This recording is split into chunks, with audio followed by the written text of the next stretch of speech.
Good morning, everyone. Welcome to Mandeville. We'll be walking artificial today. It's obviously not ideal, but the weather has. We might just be. Players are just about ready to go. In our previous live streams, early in the morning over there. Wherever you are, welcome, and I hope you enjoy the day's play. Of course, New Zealand won the first. Just standing on this side of the rope, going through some final preparations, practicing a few drives.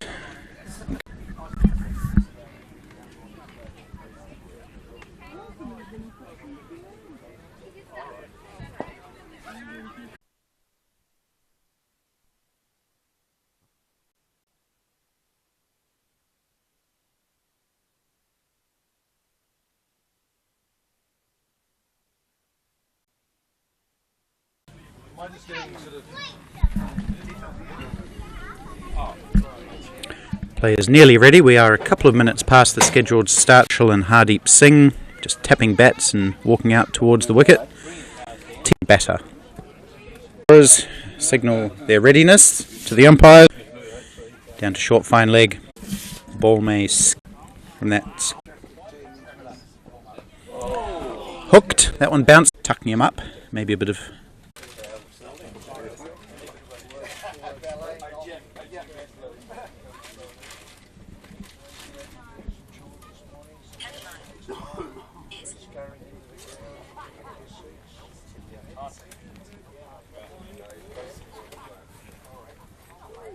That's where we are, wide of the stumps, and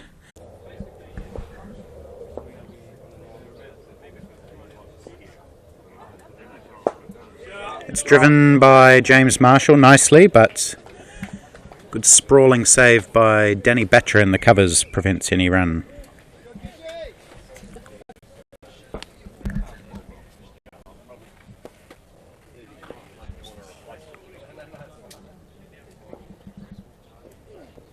Driven again into the gap this time, and that won't be stopped. That's 4 runs. Beautiful cover drive from James Marshall.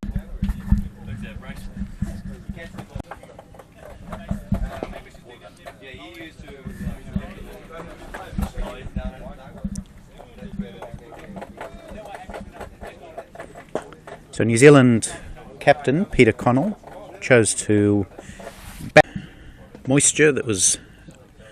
It could have been an argument for bowling first, but Connell opting to have first use with the bat.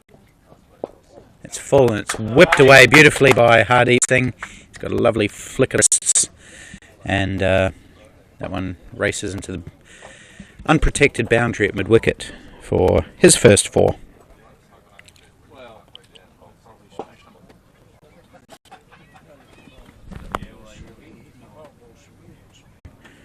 Very unorthodox shots in his repertoire. We didn't see those, but comes around from long leg.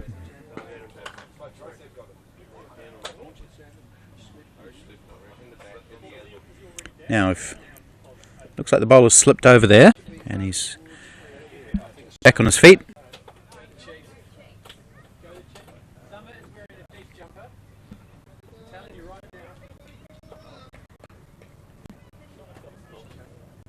Now he's just stretching perhaps his shoulder, Dixon. He is a big boy, so long way to go down.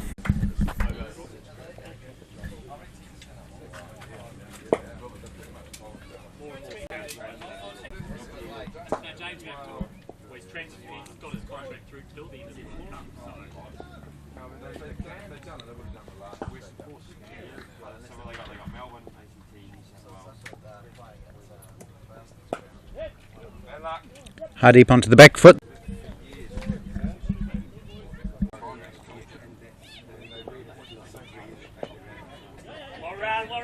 There's a run to the total here. It may be a leg by. We'll just wait and see. It is.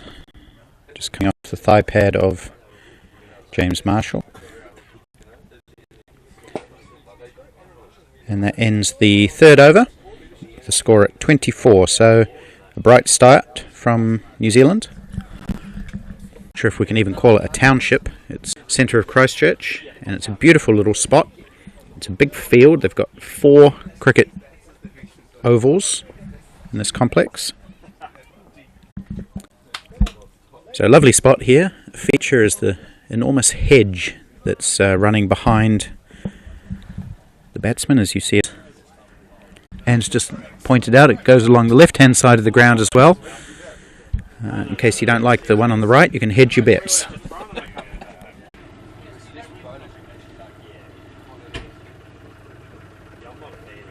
That will be a wide delivery, not allowing Hardeep Singh to stretch out and hit that one wide of the off stump. And we've got a few spectators actually, which is nice considering the rather last minute change of venue.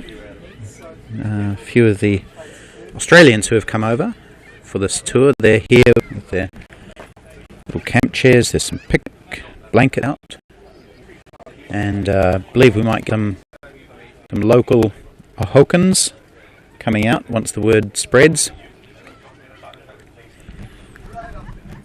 Nice place to watch cricket, and we're expecting pretty weather today. It's pretty hot like it was in the early part of the tour, but it should be pleasant. Who takes it at chest height, and that's the end of the 4th over now.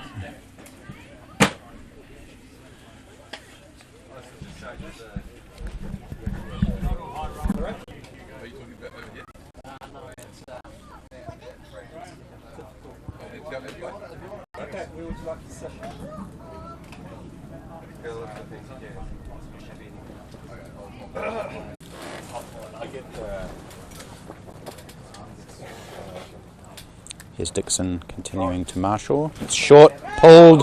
This won't go for 6, it goes 1 bounce for 4.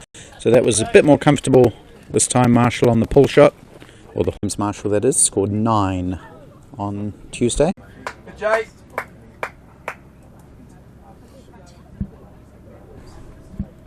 And then James Marshall had backed up a little bit too far, so it's a good delivery from Dixon. Does find that good in between length, and Hardeep lets it go through to the keeper. And then, well, I'm not sure what the difference is. I'm sure he is, depending on the bowlers, the pitch, the way he's batting. So change of bat.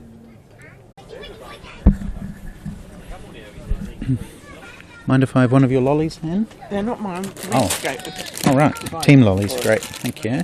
Well, that's driven firmly by James Marshall. It's actually hit the edge of the wicket block and sprung up, and fielded by Joey Price at mid-off, and they take an assertively run single.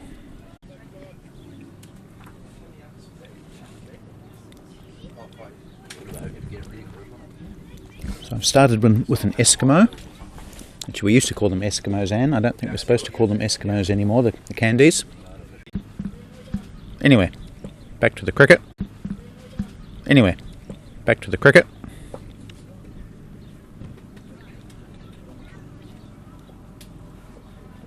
Oh, that's a great delivery from Nadasan, finding that good length that you need to bowl on these wickets, and James Marshall genuinely beaten that time. Prodding half forward, half back. His radar.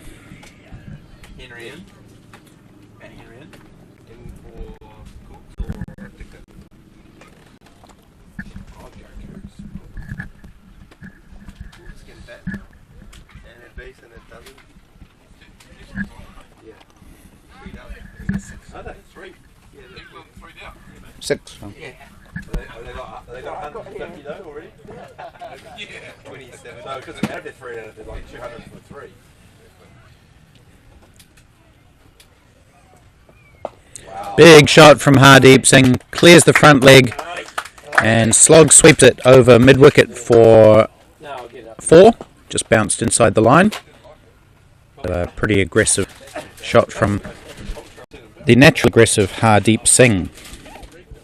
Getting his iron, and if he does, well, he can be pretty dangerous. He's pulled that one away for another 4 along the ground this time. And consecutive 4s. Once he gets going, he's pretty sensational, to be fair. We saw at the IPD, the National Over-40s tournament in January, he scored 174 in the final. Kept within normal traditional shots so far. Working his way up to a runner ball 17. What can Dixon do?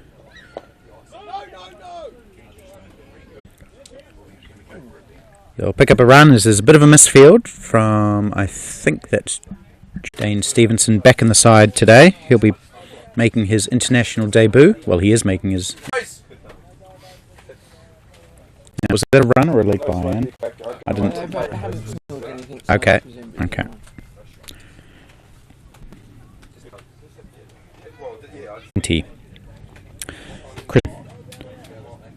None continue from the marquee end.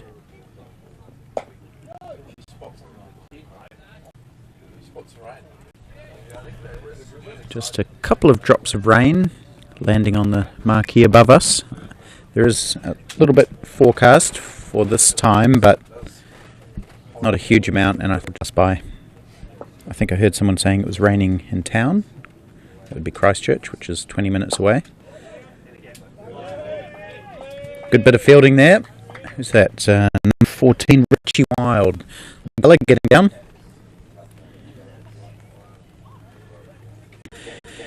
Haven't employed the third man position terribly much during this tour, but maybe feeling...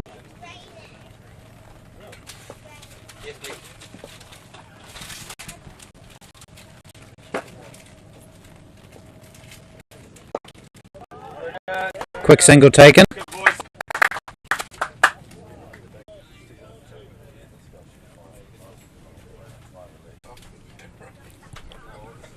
Kiwi Price, who's going to take his place. In the first 040i, took none for 19 from his 3. And he started with a wide. All-rounder.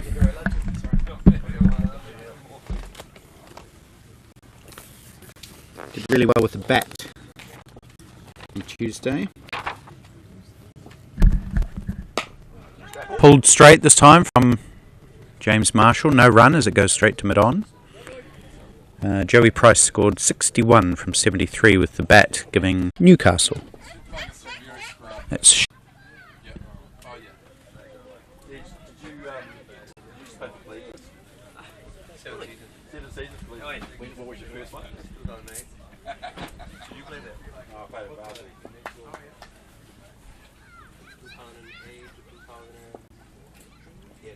oh, chance of a catch. Appeal. The fielders are convinced Marshall hasn't walked and the umpire's given him no out. I have to say I did feel that I heard something from here. Did you hear something, Anne?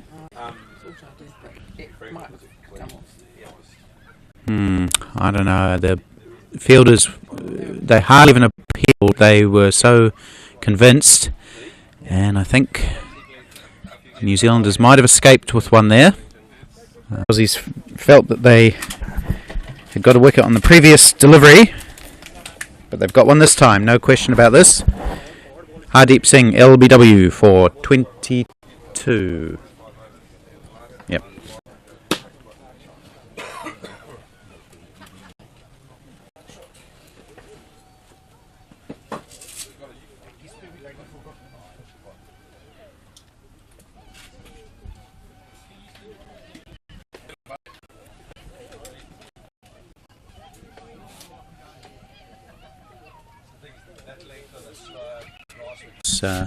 The ground is bathed in sunlight as Deepak June walks out to the wicket to join Hamish Marshall following the dismissal of Hardeep Singh, LBW.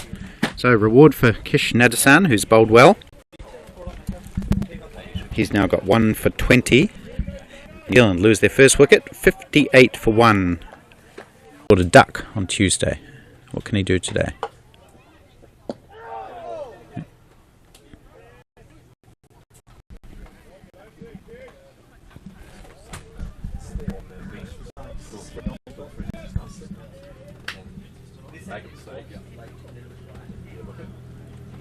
Very sweetly timed off drive for 4.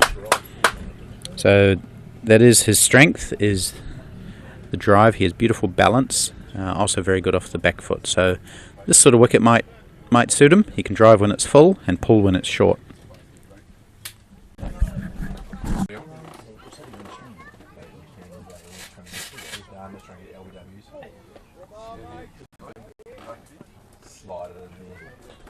That's how you got to go at weekly as well. Was it you? Was missing a whole sit down leg though, wasn't it? Yeah. Heading straight for my all day, straight for my all day, mate.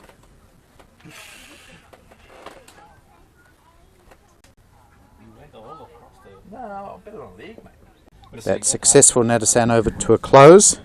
63 for 1 New Zealand after 10 overs. So that's 6.3 and over.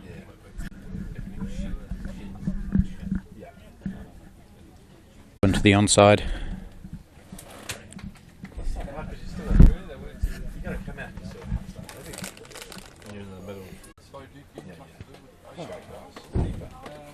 From Marshall.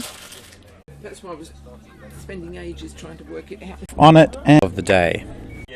And he's been pretty tough on any loose deliveries. He's had a few false shots. And that was a semi-false shot too. As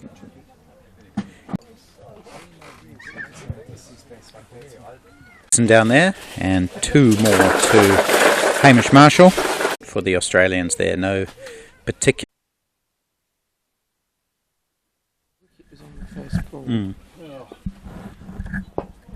Oh, chance of a catch. Oh, just put down by Scott Jarvis.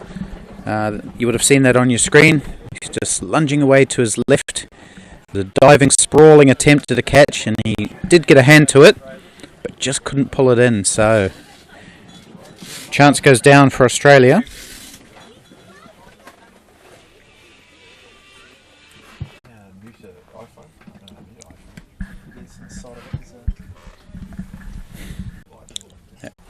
And we have Altamash Aksari, I think his last name is, standing at square leg. Just like that one. To end and over that scorecard, which is run by Anne McLeod over to my left here. And he took 1 for 54 from fast medium bowler Scott Jarvis from, I believe, from the Central Coast.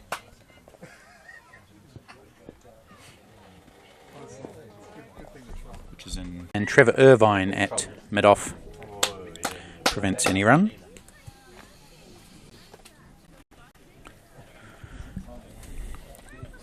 So it doesn't look like the bowlers are bowling at full tilt today. Maybe a little bit wary of the Marshall.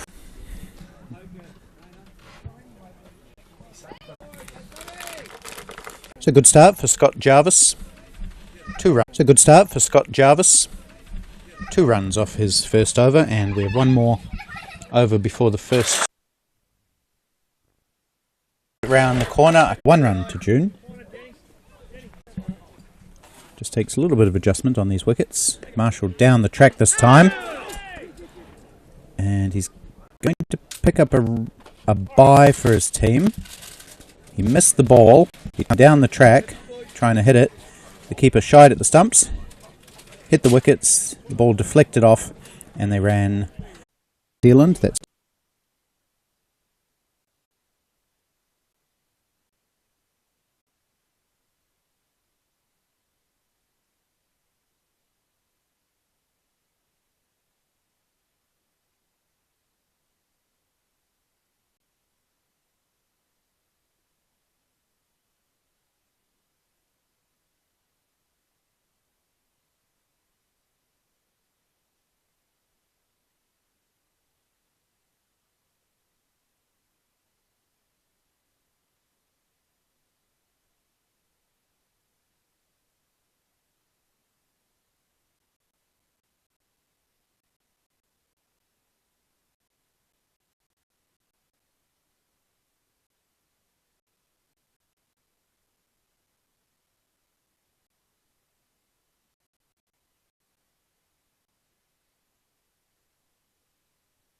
batter onto the marquee above us.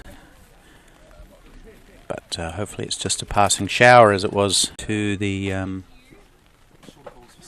variable internet coverage out here in the countryside, as we're going to see a boundary in... What's he signalled there? Wides? Hang on, we'll just wait and see.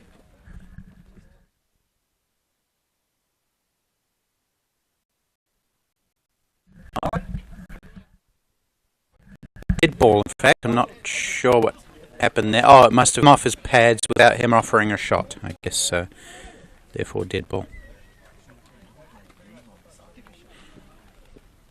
Oh, beaten outside the off stump this time, Deepak June. Good delivery from Jarvis. Yes, so I appreciate that the YouTube stream may be a little bit patchy. Not too much we can do about it. We're out here a little bit far from civilization, and maybe the data is not strong enough, the internet signal. But please be patient.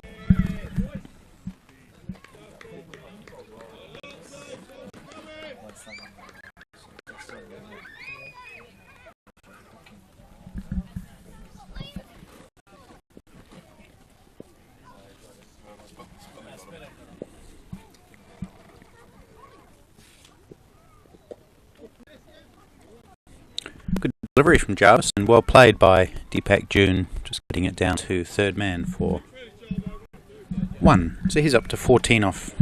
Cut strongly by Marshall. The fielder will get around and does pretty well down there. That's Danny Batra, who's fielded well so far this morning. Into the afternoon now. And 2 to James Marshall takes him up to 48.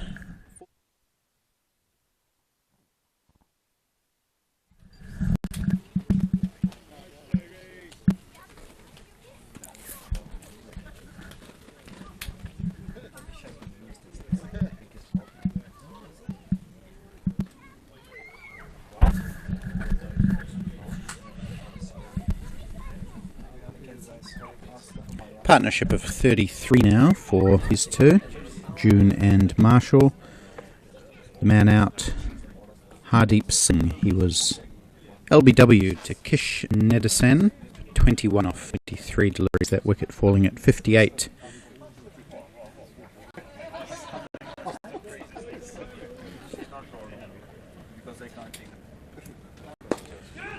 Smashed away by Deepak June. A little bit of a heave to the leg side, but it's going to be 4. I don't think he'll be super proud of that shot. Maybe not his most graceful, but he sort of turned the wrists on it and whacked it away through mid-wicket.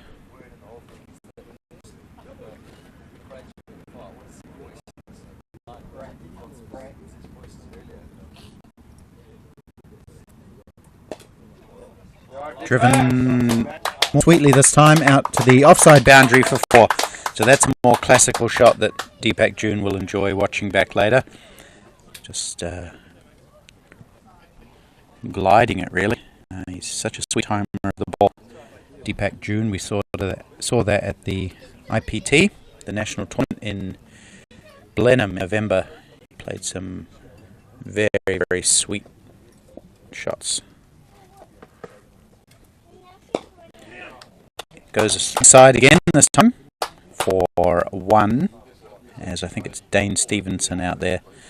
Tidies, and we may see Dane in the next few overs. Bowls off spin.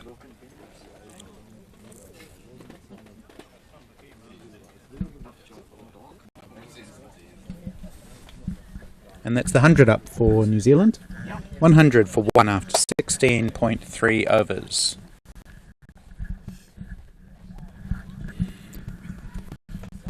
James Marshall has contributed 48 of those.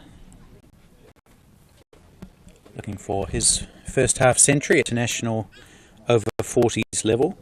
He scored a few at other international levels, most notably the 161 he scored against Ireland in his final one-day international. Here he is facing Price. He goes square out to the cover sweeper just for 1. That will take him up to 49.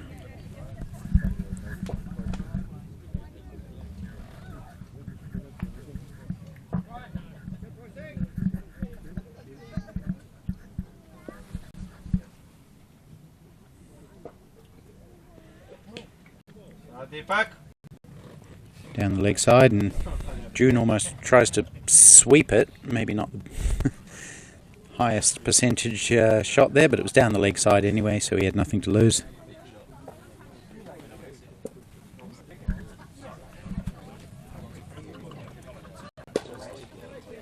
It was a slower ball, I think, from Price, and it may have deceived June, who lost his shape a little bit as he bunted it out to cover. No run. She's becoming not quite there yet.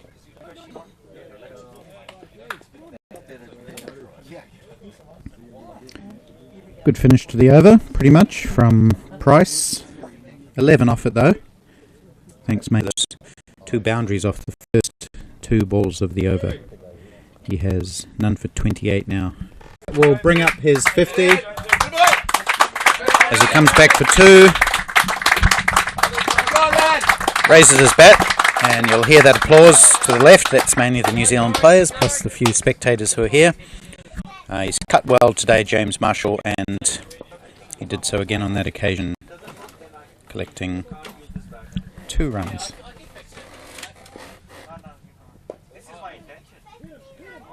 Chance of a run out. I think he's going to be run out. He is, in fact. Good direct hit from the fielder. Who was that? It might have been Jeff Hemming. I'm not totally sure, but he had to hit, and he did. And Deepak June's promising innings has come to an end now, and the Aussies will be delighted at that wicket.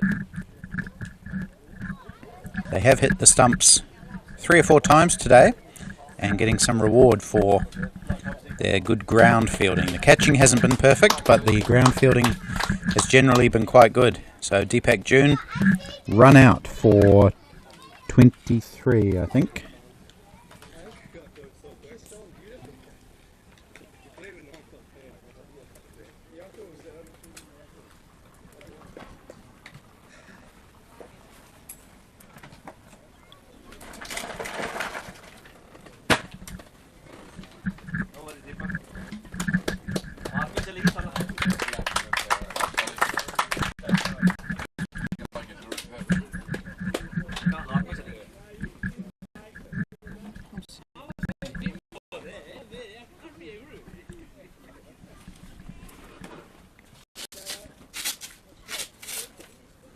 Steve Hobson coming in at number 4 for New Zealand.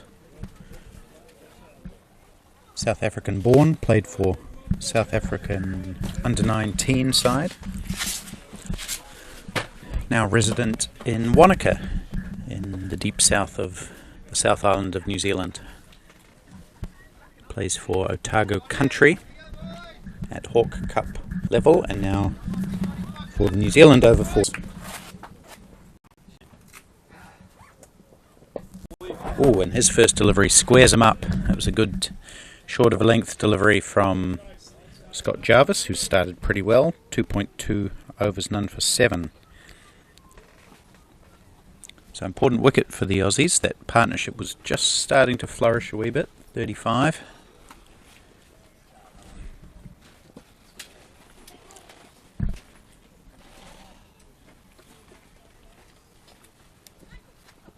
Ooh, that's another good length delivery. They'll pick up a run this time, and this one, leg by.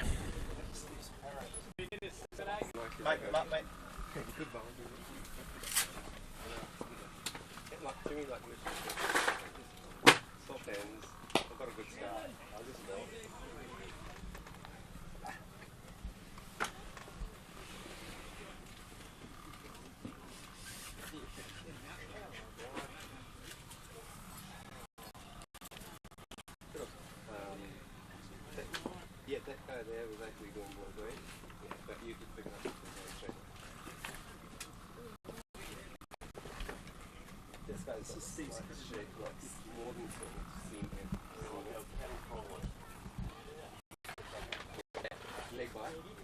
Then rotating. I don't know, that's going far down the leg. I went for it, I'm like, can we wait? It just came into it. That's what I had. Yeah, good. I think there's no change from that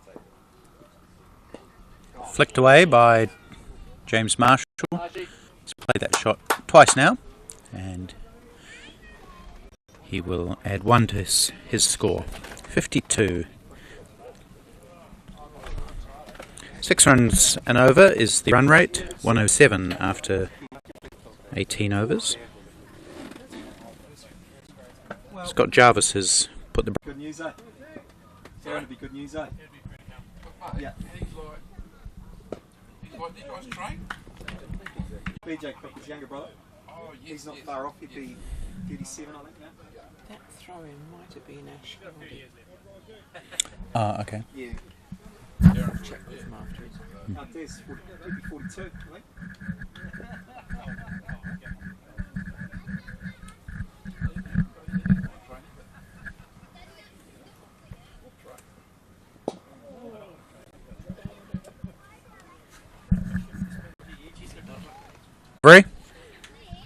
And he won't get off the mark today. He scored 20 on Tuesday, but a 0 for Steve Hobson today. And Australia take their 3rd wicket. So they're right back into this game now. Good delivery from Joey Price, the big man from Newcastle, just the Cameron Green of the Aussie side.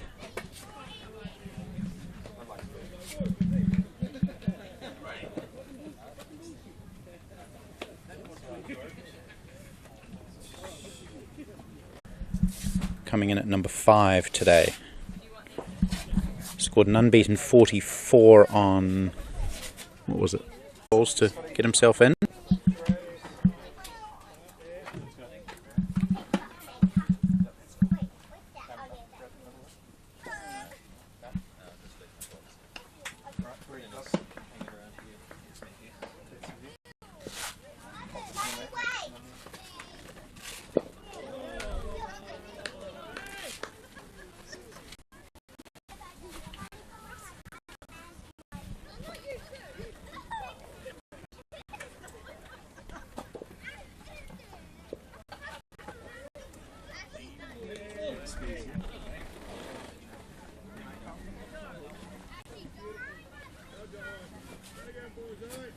Great over from Joey Price, a wicket and just 1 off it. The important wicket of Steve Hobson out for a duck.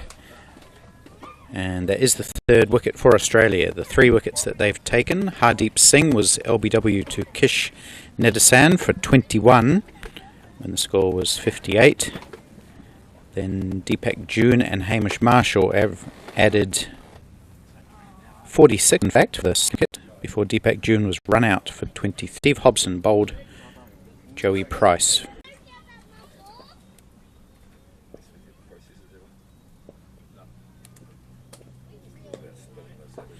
That is another wide.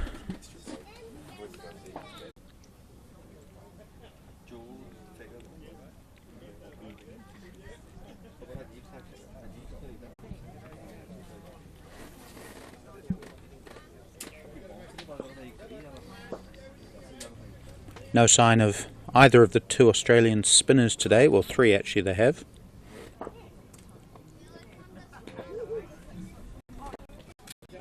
Dean Stevenson on debut, off spinner.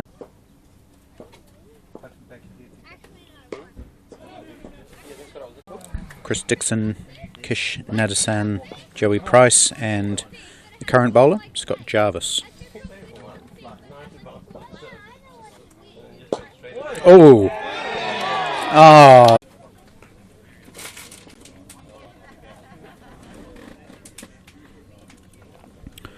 So a little bit of fortune for Australia, good fortune, and bad fortune for New Zealand.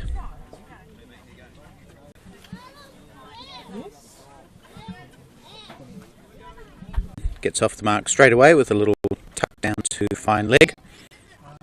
And that ends an over that took a wicket for Australia. No. Do you want to look at the scorecard? So 114 for 4 after 20 overs. New Zealand's run rate still pretty good, 5.7, but they have lost those 4 wicket of Scott Jarvis in the process of drop 53, so he's in good nick, one would assume. And Scott Mara scored 54 off 39 in Tuesday's victory.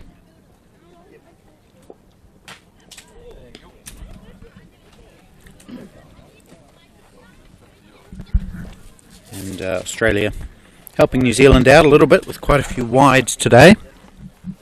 13 of them now.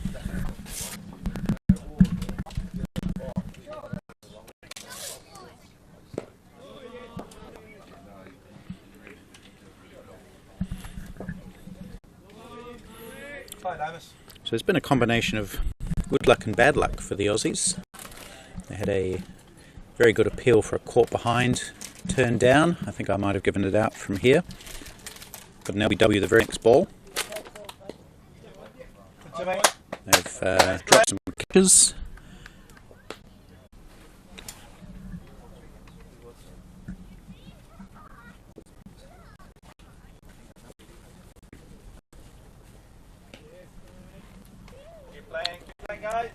Another wide.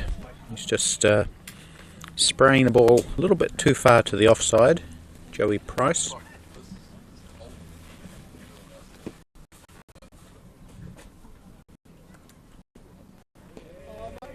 That's better. Bowling full.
Quick single again. We saw a run out from very shot. That's how Deepak June got run out.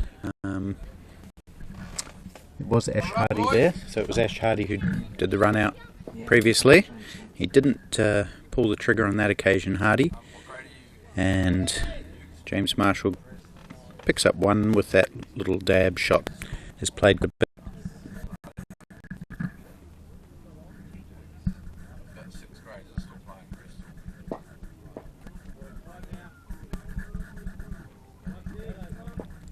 Important stage of this match. New Zealand will not want to lose another wicket for the next 5 overs or so.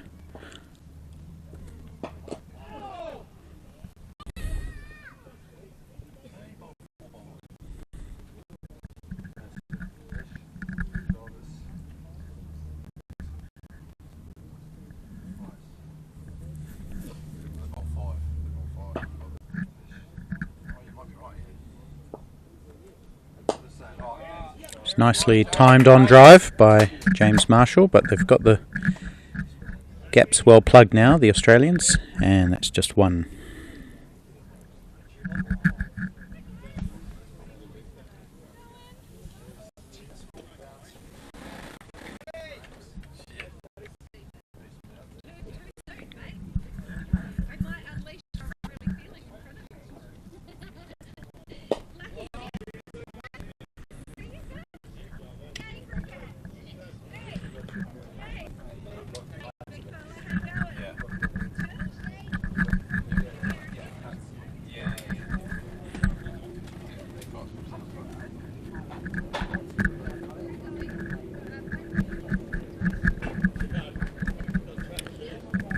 So the highest score in over-40s international history in the one and a bit games that we've played so far was the 61 from Joey Price by Australia.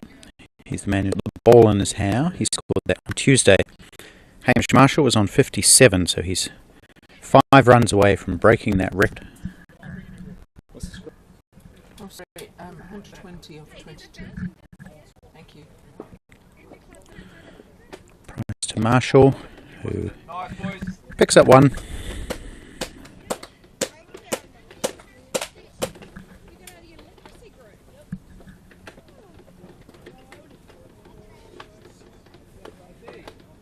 Sorry, I can't see.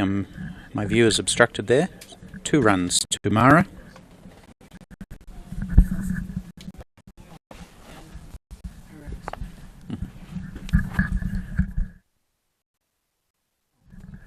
Oh, and that's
Wide again. How many wides have we had? 15, I think, today. Many from the Australians.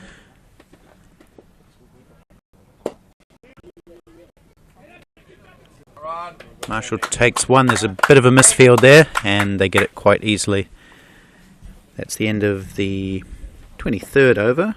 3, 4, 5, 6 runs off it. So New Zealand started off very quickly. They were 24 after 3 overs, I think.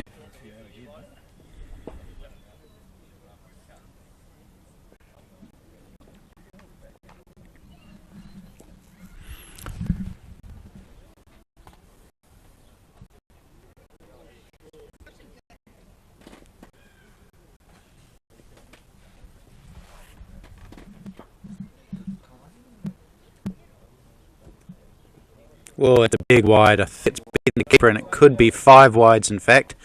It's probably the widest wide of the day. And it will be 5 wides. So just giving away runs, the Aussies. And they come in a block 5 like that, that really hurts. That one sprayed way down the leg side and gave keeper Steve Bacon no chance. He's not the tallest chap anyway.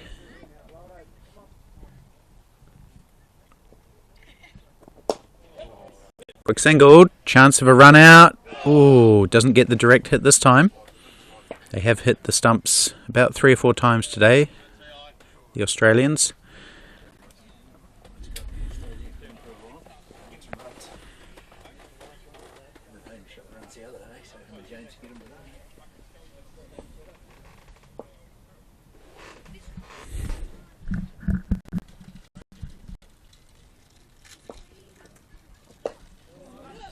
Oh, now that's an unusual shot from James Marshall. He's almost played like an indoor cricket down-up shot, which has gone over the wicket-keeper's head. It's bounced down onto the wicket, gone behind the stumps, and bounced over on the bounce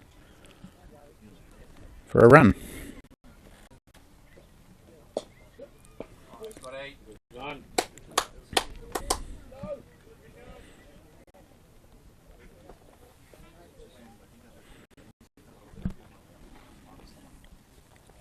Partnership of 22 now between Murrah and Marshall, starting to develop. A few of those coming in wides, admittedly.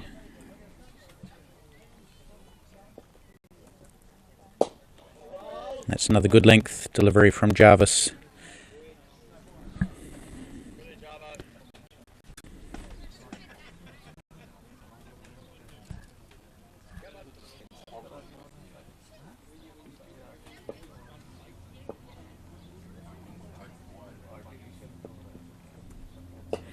Flicked away by Murrah into open territory. I don't think he's timed it well enough to go to the boundary. No, he hasn't.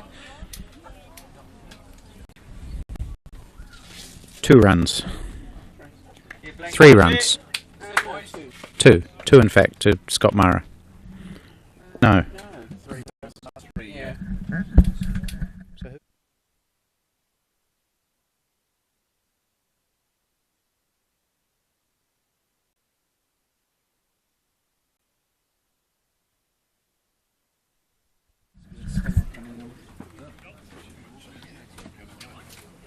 So 14 from that over, including that block of 5 wides, plus 3 singles, a 2 and a 3. So we had a 0, a 1, a 2, a 3 and a 5 in that over. If we just managed to get a boundary, we could have had a smudge, that rarest of all occasions that scorers dream of.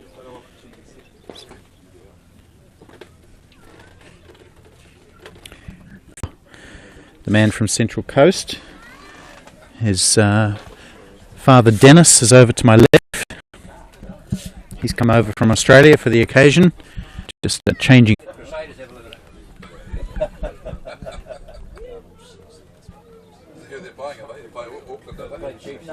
Chiefs. Chiefs tonight. And Stevenson will be bowling to James Marshall. His first ball is just tapped into the onside for a run. Marshall now has the highest score in over-40s international cricket, 65, overtaking the 61 scored by Joey Price on Tuesday.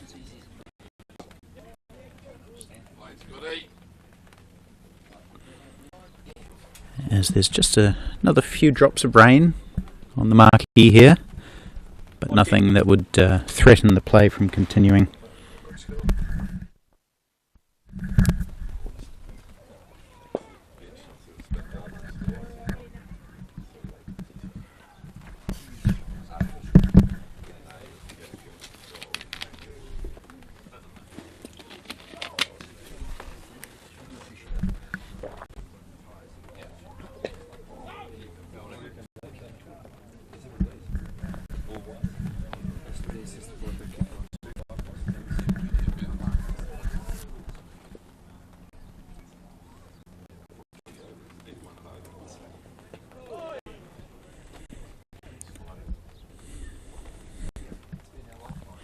Good start from Stevenson on debut.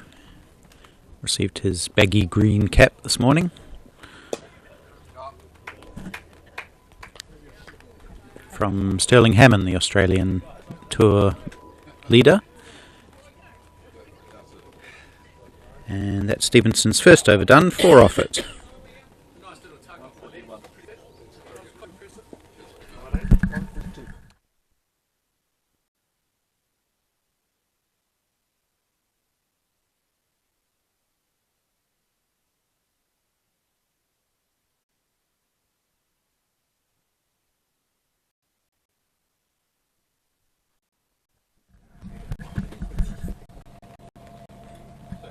Scott Jarvis into his 7th over. He's flicked away by Marshall. He's played it a couple of times. The innings, this time it's got squarer and into the boundary for 4. So that's his first boundary in a while, James Marshall. But yes, that's Scott Mara's first boundary, playing a similar shot to what Marshall has played, but more effectively. Ah, yes. Okay, that's the trick.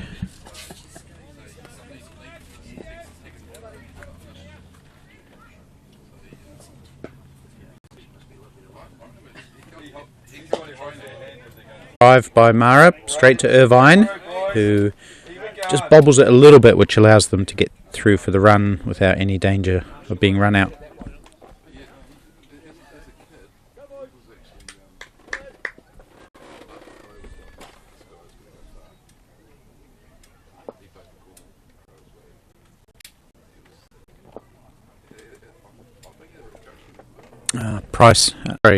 Jarvis again struggling with the compass and spraying it down the leg side. He's bowled 11 wides today in his 6.5 overs. Well, 11 runs worth of wides. Marshall down the track, realises it's not there for a front foot shot and just clamps down on it, squeezes it to fine leg for 1.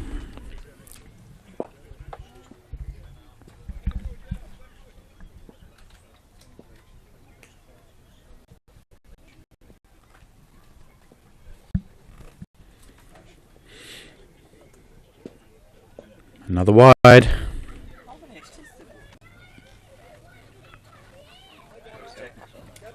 21 wides the Australians have bowled, and we're only just over halfway through this innings. No real excuse, I wouldn't.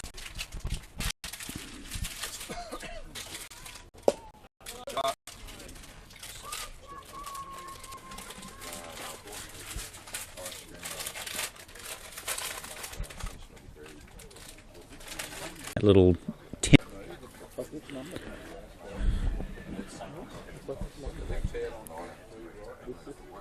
the 150 came up for New Zealand in that over. 150 for 4 they are after 26 overs. Good piece of fielding from the captain. He's quite lithe. The outstretched hand of Trevor Irvine in the covers, but safely enough.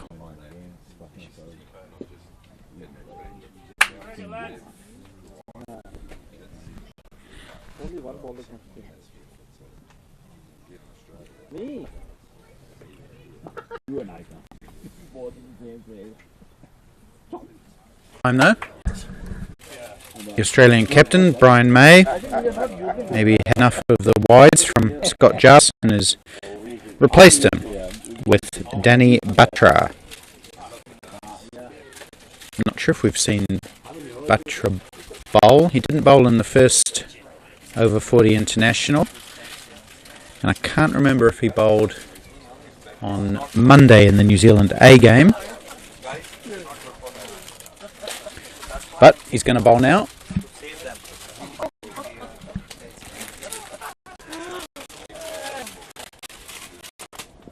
Are you playing tomorrow? Yeah. Oh, right. That's not a bad place to play. It's my home ground. Oh, is it? Yeah. Too heavy out. He's coming. So here's Dan Batra. Batra. Bowling to James Marshall. He's bowled him on Tuesday, and he's played on today. Just getting out, much to the delight of Batra. Good round of applause as he comes in. James Marshall out for 70. That is the highest score in Over-40s cricket. But New Zealand would have liked that partnership, which was up to 43, to have continued a little bit more, especially with James Marshall well set.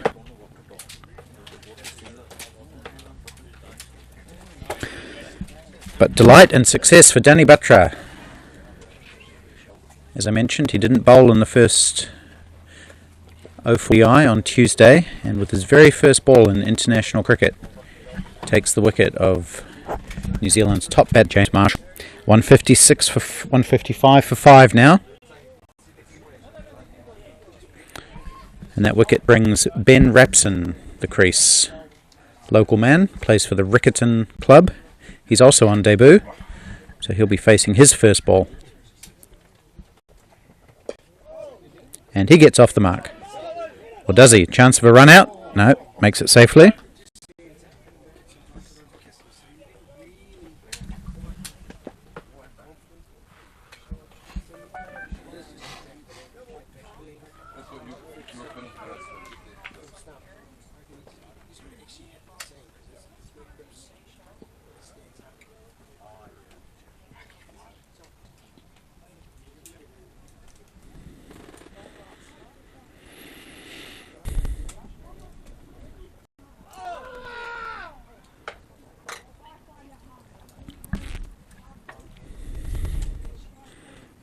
So Buttra, look, he's just bowling little medium pace.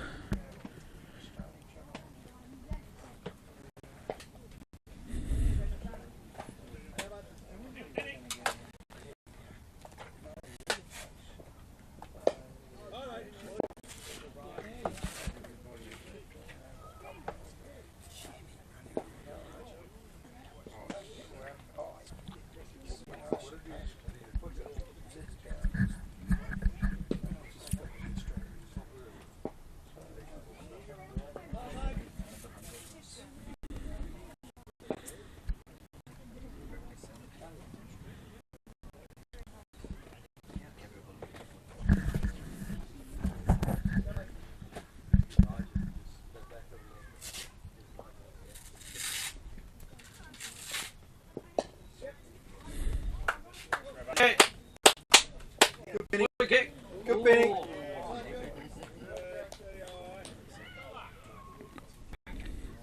So Danny Buttra's first over for Australia gets him a wicket. He is 1 for 2, and Ben Rapson's first over of batting brings him 2 runs. Two gentlemen who didn't play on Tuesday, Buttra and Rapson, both getting an opportunity, and another one in that category is Dane Stevenson, who will bowl his third over now from the road end, or the hedge end. What do you think about the hedge end? Man, better? Road's not all that exciting, is it? And we have such a noteworthy hedge. I think we should name the end after it.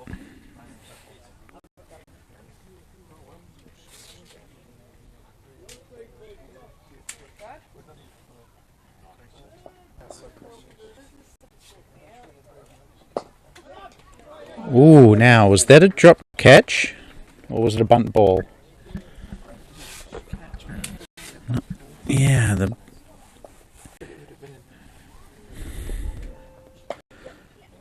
this one's pulled away by Ben Rapson, out towards the boundary, reaches the boundary for 4. So, the previous delivery was hit hard into the covers, and Trevor Irvine got one hand to it, put it down. It may have come off the bunt ball. Anyway, the next ball swung away hard by the solidly built Ben Rapson. 4 runs, his first boundary. Short again, but flatter, and just tapped back down the wicket.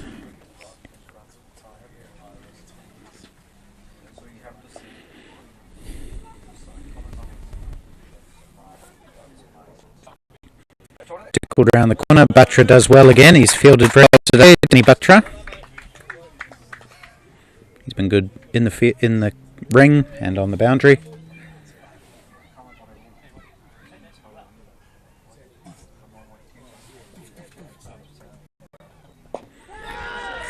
Ooh, it's hit aerially into the covers by Mara. Not really in full control of that shot. There were enthusiastic cries of catch from the Australians, but the cover sweeper was far too deep to take a catch.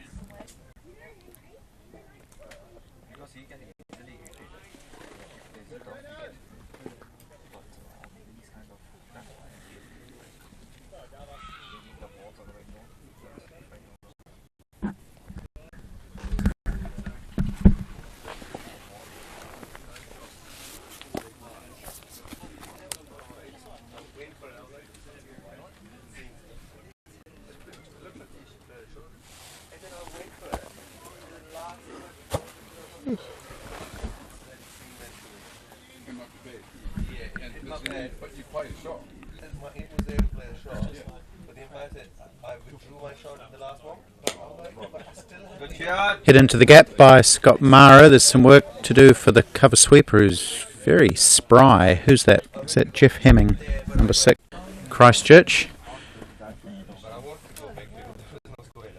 But a lot of rain in the city over the last couple of days made that ground unplayable.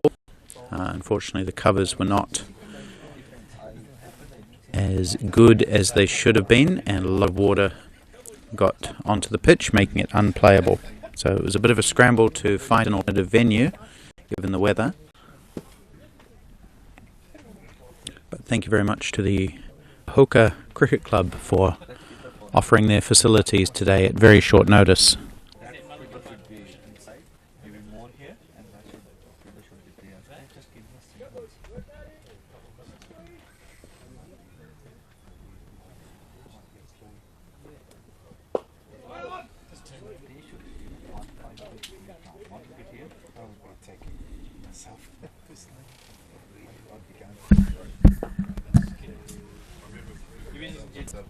Jealous?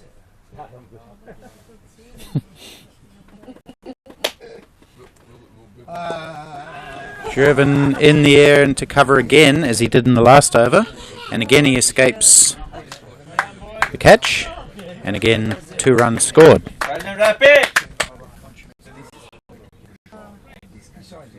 That's the end of the over, and drinks. 30 overs gone.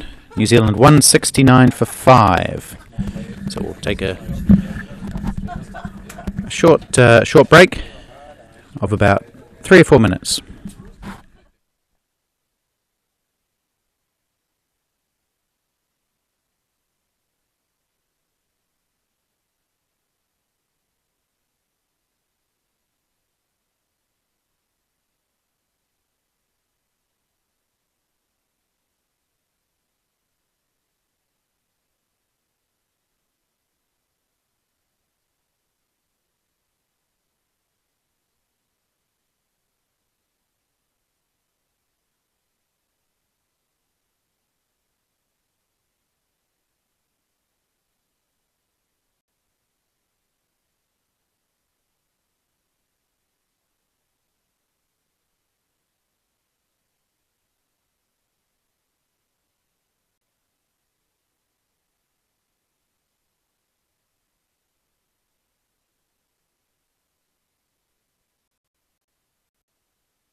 Right, so the last 15 overs of the New Zealand innings about to start, and Stevenson will bowl his 4th.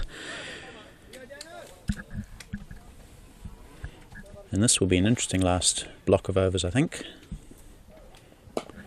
Repson pulls strongly for 4. Put all his weight behind that shot, and powered out past Brian May's diving effort to the left of May and then to the right of the man coming around from long on. So out to this last stanza for Ben Rapson.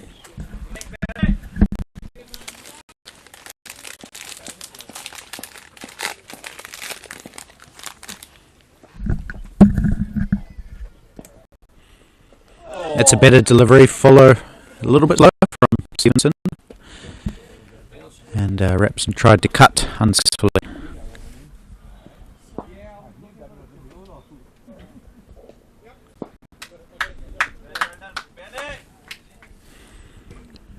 So off the last 15 overs, if New Zealand can score around 90, that would be 6 and over. That would take them up to about 260 or 270. They'd be quite happy with that. They've lost half of their wickets though, so that's something they have to factor in. Oh, edged from Mara. Good delivery from Stevenson, and they will pick up 2 runs. So a couple of very good deliveries from Dane Stevenson in this over. Mara genuinely beaten on that occasion.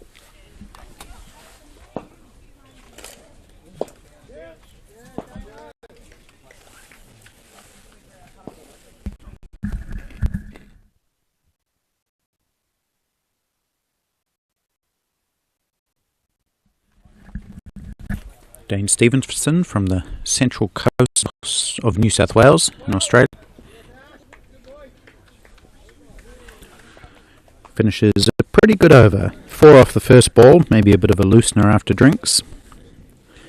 And 7 off the over altogether.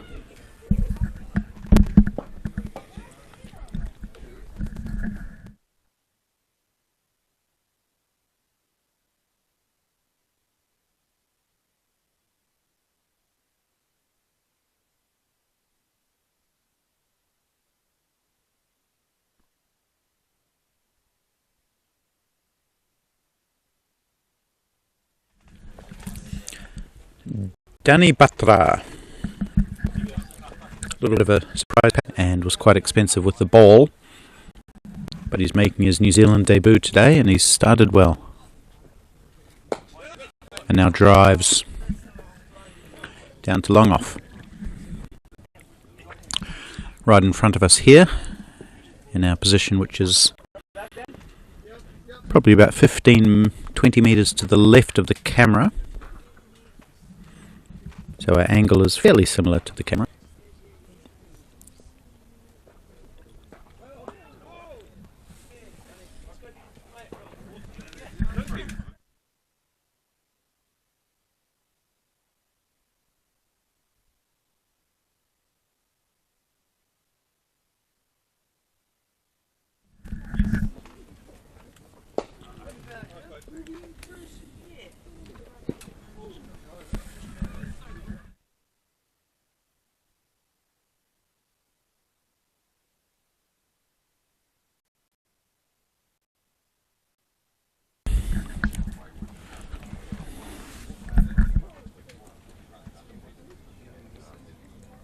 "23 wides bowled by Australia today, including a block of 5.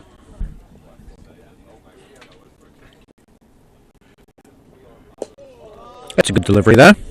Not too much that Rapson can do with that.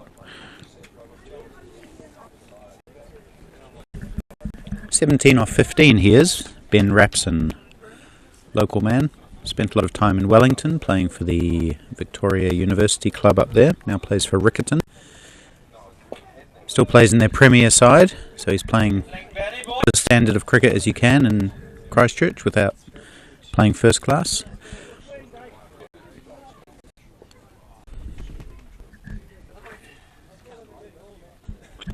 And I think he usually bats number 3 for the Riccarton premier side.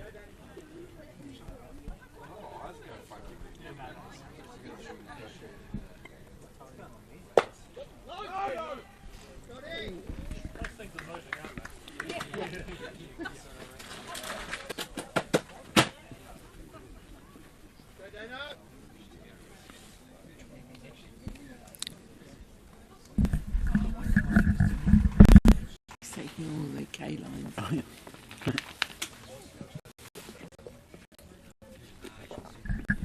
Looks like rabbits or something running past.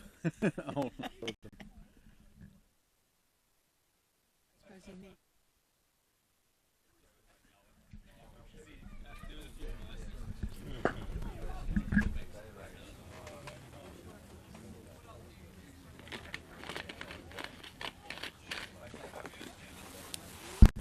Partnership of 29 between these two, Mara and Rapson.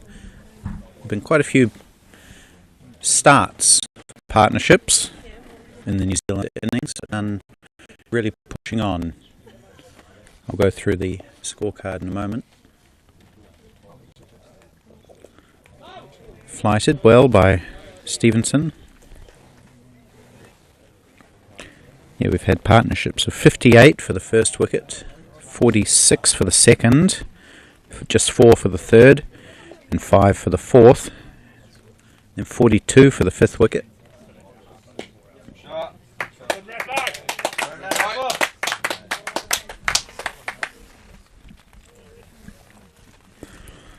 And now 30 for the sixth wicket.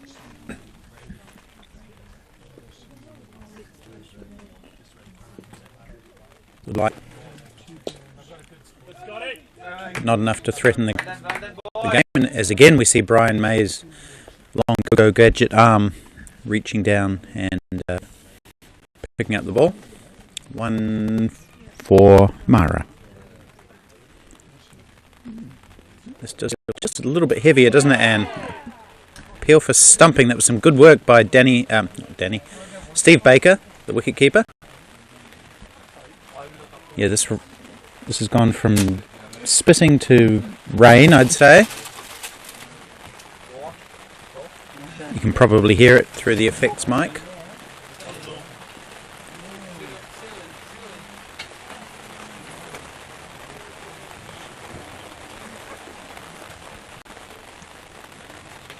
Hopefully just blowing across the middle oval. Pulled with power by Ben Rapson between the two fielders who are on the boundary there, and into the boundary for 4. So he's good on that pull shot today, Rapson. And I've got that as the end of the over. Have you, Anne? No. No. Okay.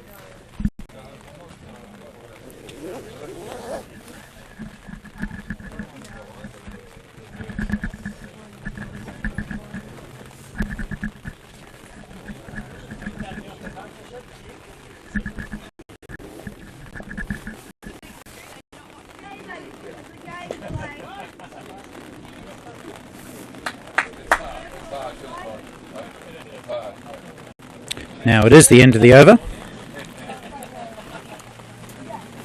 There's a little bit of scurrying going on to get things under the shelter.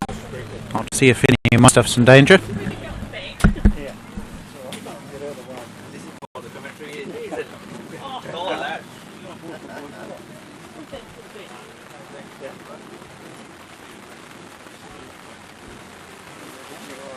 Too, but yeah, you're better going back because we have to get out. Yeah.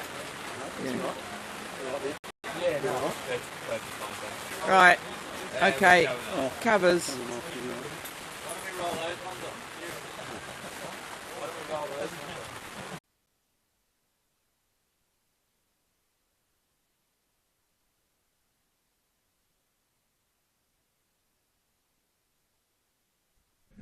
In fact, it does seem like the rain has stopped. I can't hear any more on the roof of the marquee. So the umpires will probably just give it a moment and make a decision very shortly. I'm pretty sure we won't have too much of a delay here.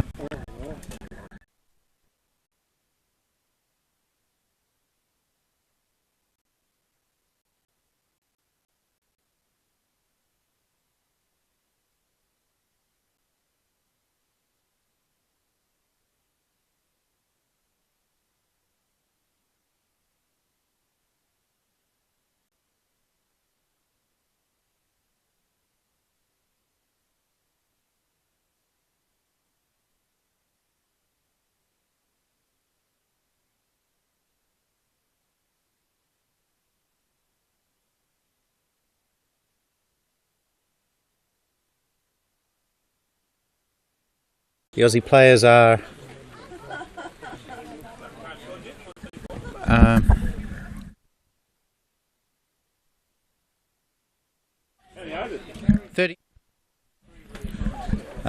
the Aussies are gradually migrating back onto the field. 2 New Zealand batsmen are just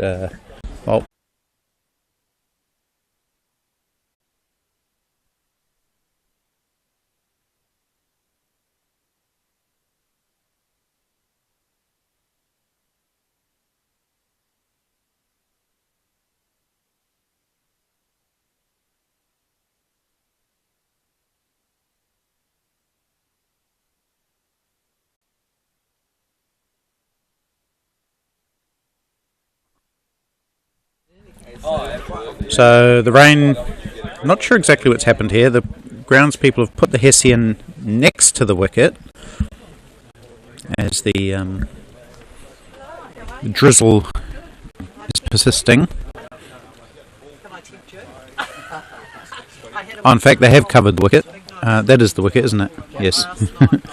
All right, they've moved the stumps. Okay, so we will have a little bit of a break. We were looking like we might have gone straight back out, but the rain has just started up again, so just bear with us.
Hardiet was saying he's got to probably have glasses with one on because he can't see out of it properly. What, like a monocle? No, he'll wear probably his batting. Has he got all bad eye? Yeah. Oh. He's always wearing glasses apparently, but not that bad. But one eye is particularly, and he can't see properly, and that's probably why he's not getting as many runs. Oh, they'll probably give you a pass, don't they? Probably worth talking to because Specsavers love sponsoring. Yeah, problem with all these things, you can't just ring the 0800 and you got to know somebody at the decision level. Yeah.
Right, hello, welcome back to Mandeville Oval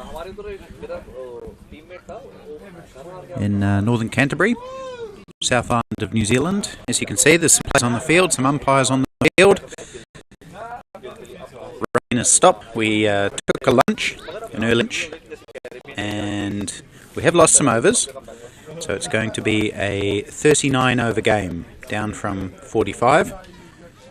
New Zealand have faced 33 of their 30 overs, meaning there's 6 left. And then Australia will have 39 overs to score 1 more run than New Zealand get. So Ben Rapson and Scott Mara just walking out to the wicket now. They will come into on your screen very shortly.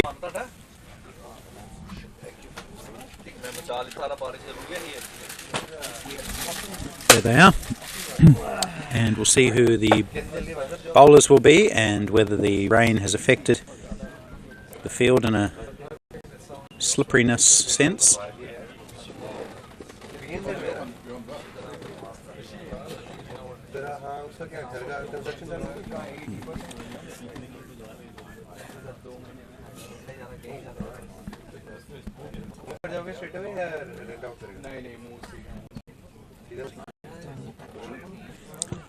Yes, so Tony Batch will continue his spell. He bowled 3 overs before the rain interruption, took 115.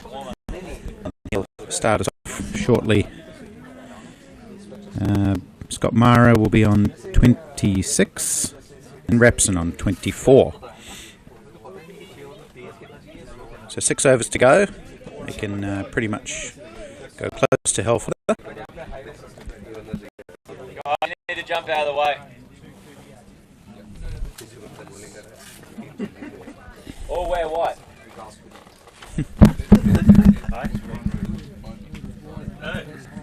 Or the rain adjournment.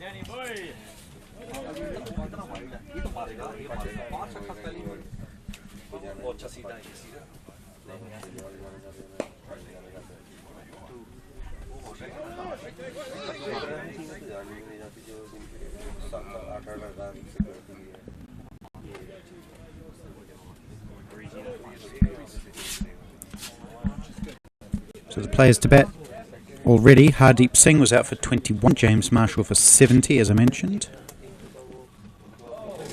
It'll be a run. I think he's got an inside edge there. Another direct hit. We've seen several of those today. As a reminder, we are playing on artificial due to the weather. King grass wickets are unavailable across the region. Deepak June was run out for 23. Steve Hobson was bowled price for 0. Nigel Collins was run out very unluckily for 1. And that was the last wicket to fall. Scotty. Scotty.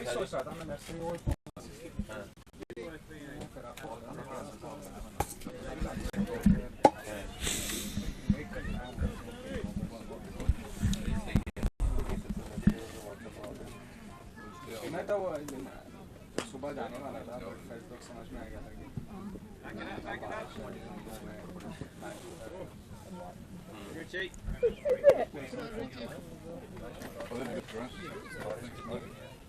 That's 5.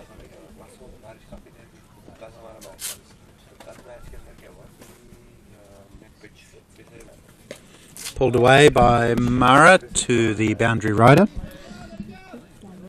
And they take 1 runs off every ball of that over from Butcher. 7 off it altogether. And New Zealand up to 199 or 190.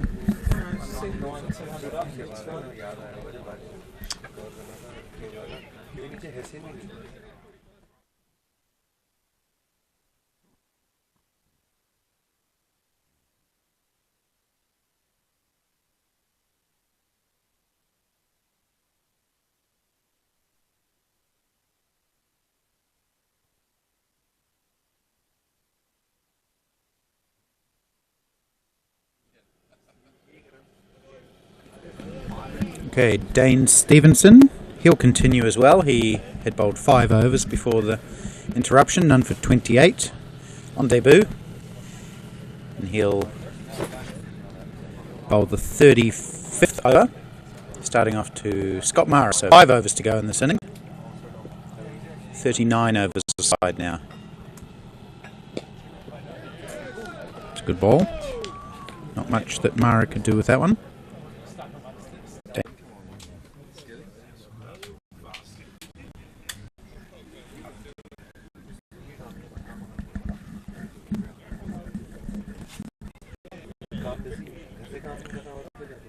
Adam Hastelow, one Cantabrian replacing another.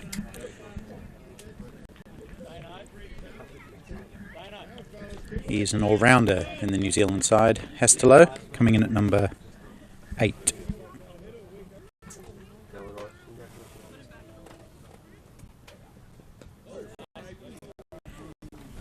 Wide called. That one just slipping away down the offside. Lots of wides bowled today by Australia.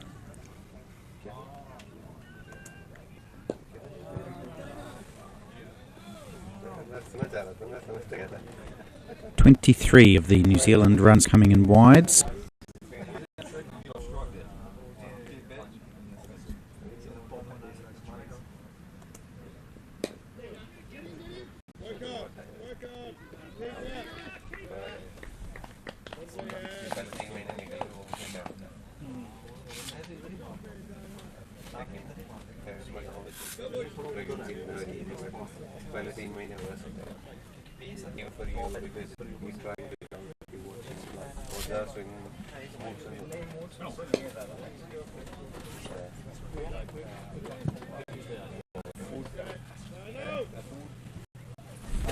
A bold, successful one, Dane Stevenson. He'll be delighted to have taken his first wicket. His dad will be delighted as well, watching in the crowd. Dennis.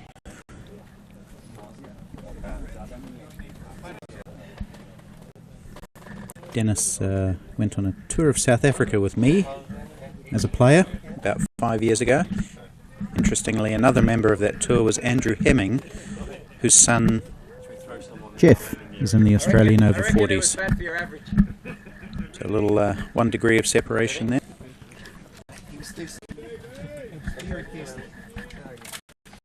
Here's Butcher. Another wide.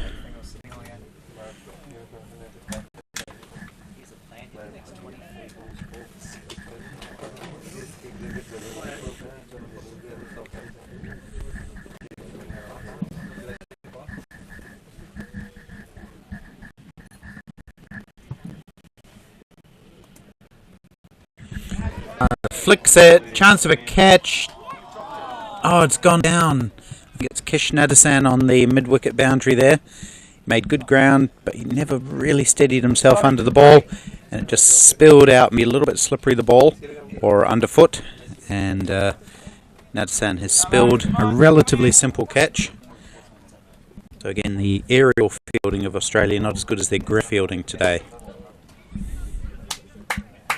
They've been pretty good along the carpet, as Trevor Irvine is on that occasion, fielding that ball at long off.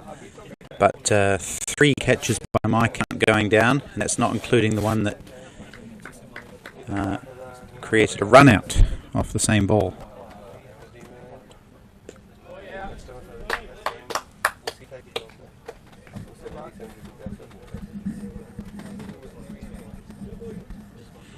Now, I think that Scott Mara is now the leading run scorer in all over-40s internationals. His 34 today, adding to his 54 the other day. That's 80, and that would put him ahead of James Marshall, who has 79.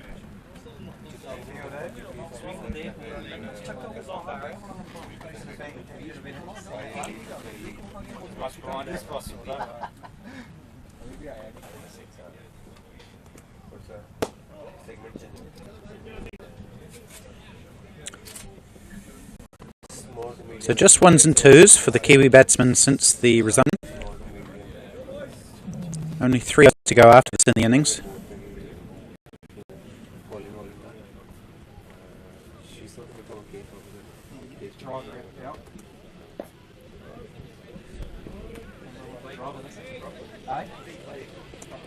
And that's a pretty good over from Batra. 6 runs off it.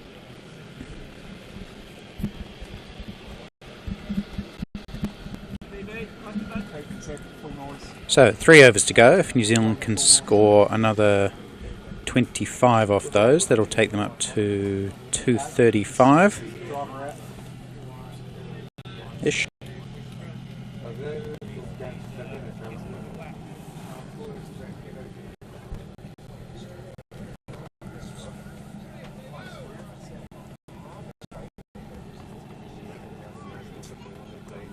Short, pulled away by Mara. 1 bounce, skids off the outfield, and Richie Wild does well down there. Trevor Irvine, in fact, it is.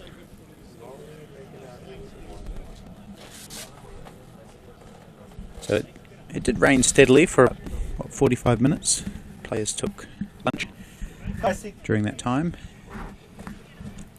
and the outfield just a little bit slippery and skiddy now.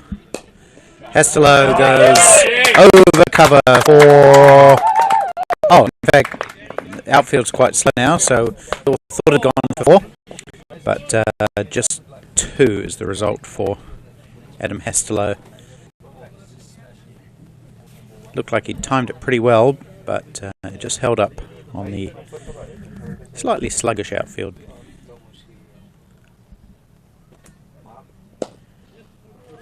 Push, push.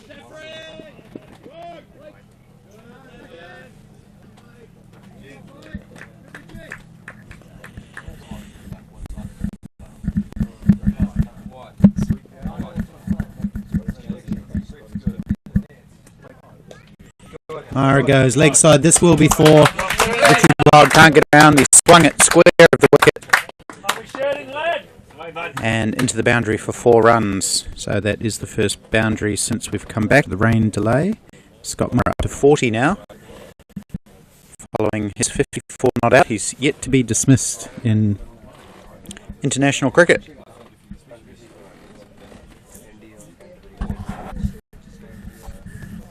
The man from Cornwall Cricket Club up in Auckland. Hopefully some of our Cornwall colleagues are watching today.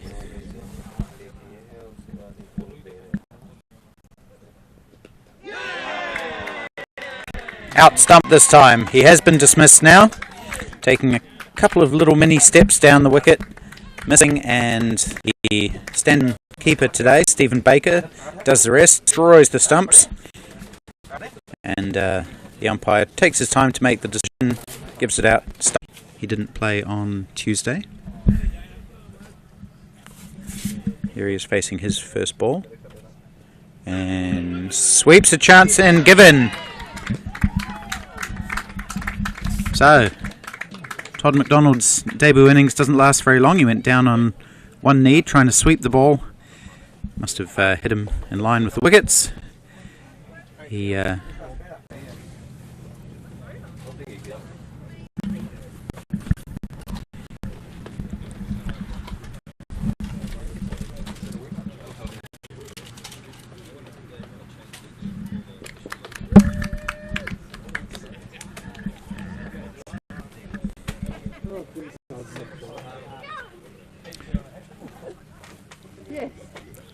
Dane Stevenson's hat-trick will have to wait another over. The last ball of his own. Peter Connell, the captain of New Zealand, is the new batsman. And 2 overs to go now. 2 wickets left for New Zealand.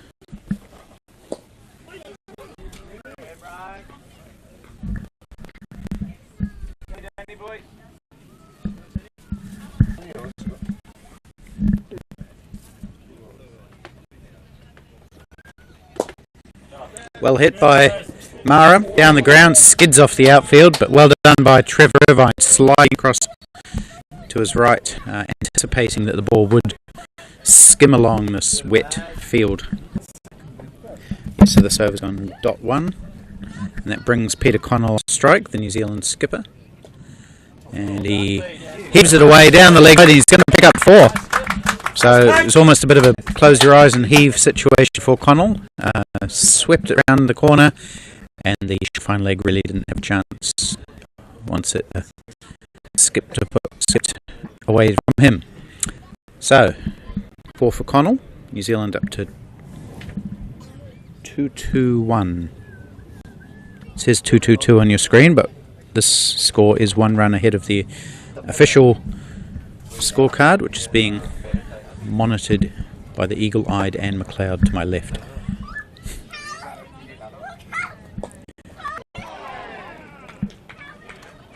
And he's been bowled.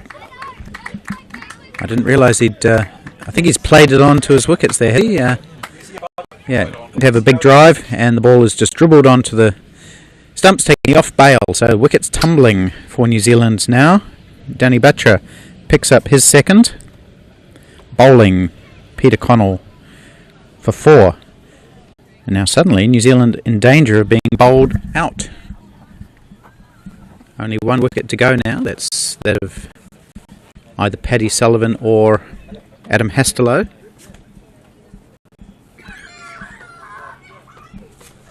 The New Zealand run rate is currently 5.89.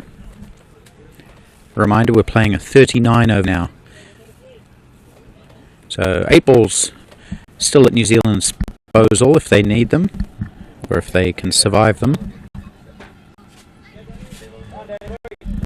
Paddy Sullivan bats right-handed, bowls left-handed. Oh, and that's helpful for New Zealand's cause. Get wide. That's a good delivery from Butcher. Cuts the tall Sullivan in half.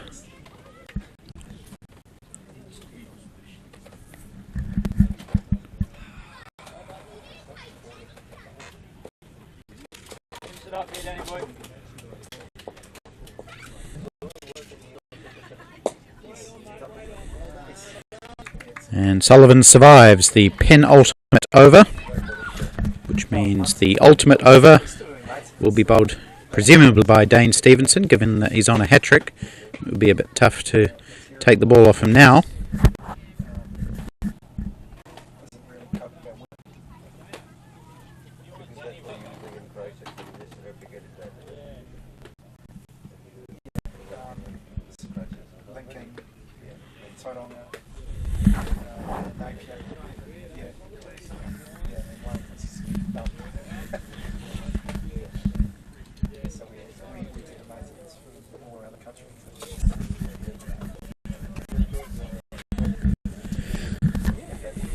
So Dane Stevenson on a hat-trick, bowling to Adam Hastelow.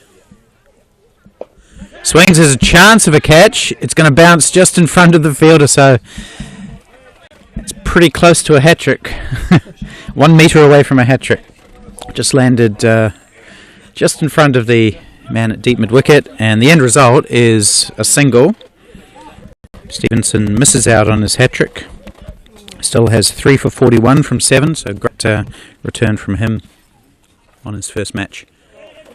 And there'll be a quick single here for Sullivan. That's a good result for New Zealand. Bowlers, do you want to get your wheels sit for me, please? Change them up. We'll have a quick turnaround out of this, just a 10-minute break between innings.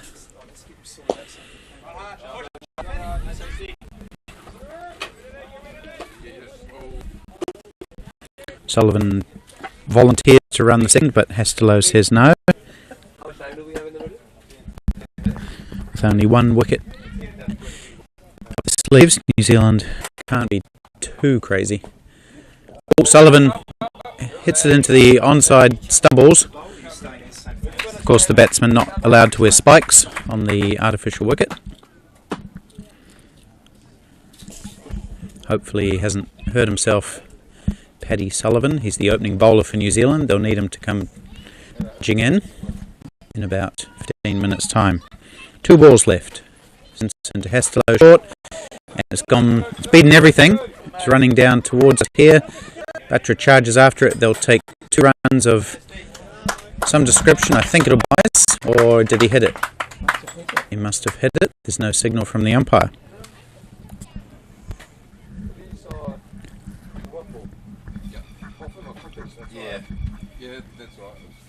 Last ball of the innings.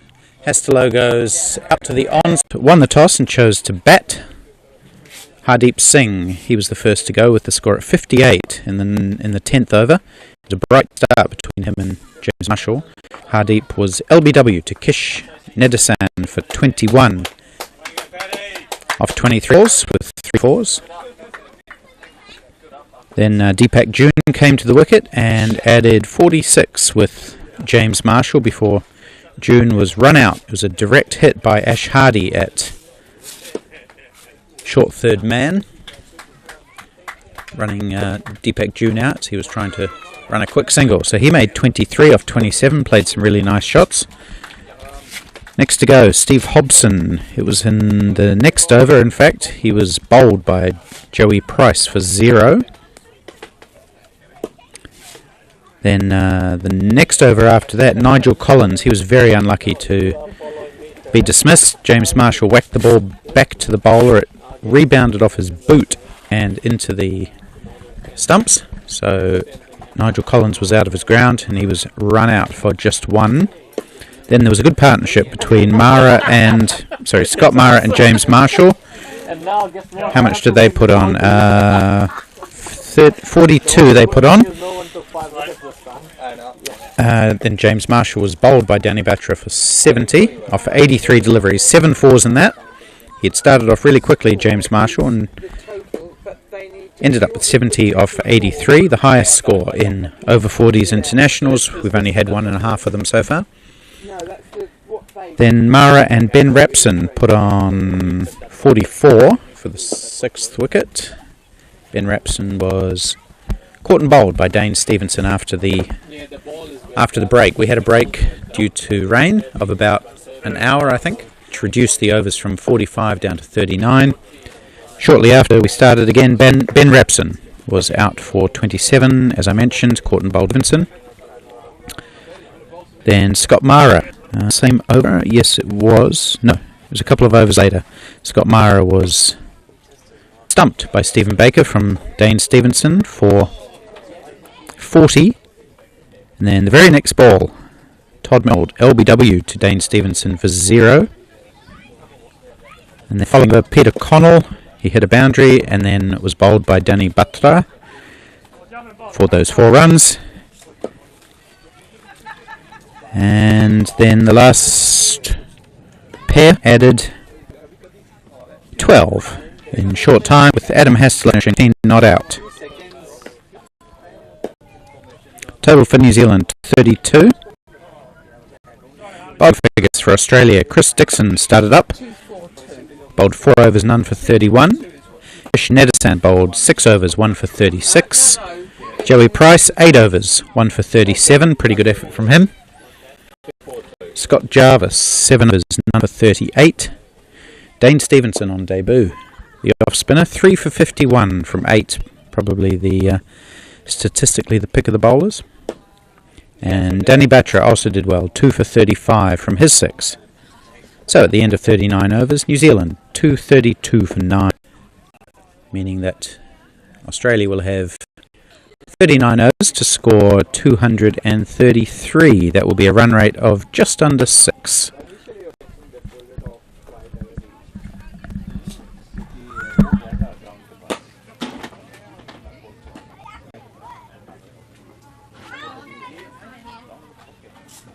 उसके बाद हमने बात किया आधे घंटे के 1 घंटे के बाद जो बारिश शुरू हुआ सिटी में non stop hard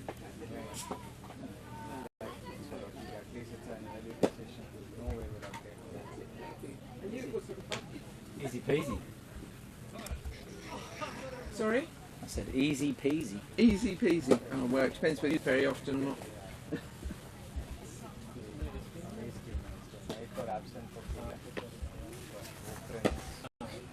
Helped by that board missing a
They've opened in all the games for Australia on this tour, and they will again today.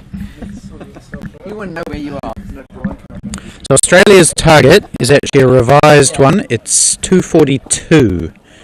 Duckworth-Lewis calculations have been made. So Australia need 242 from 230 balls. I think, what did you say? 2 bowlers can bowl 8, and 4 bowlers can bowl. 4 bowlers can bowl 8 and 1 bowl 7. Something like that. Ash Hardy.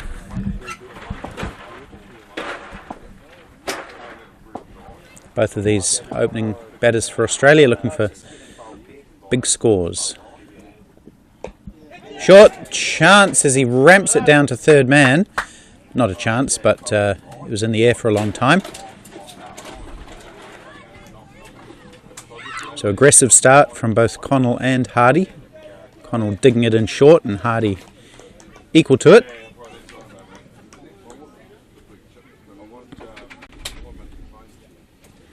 The pad.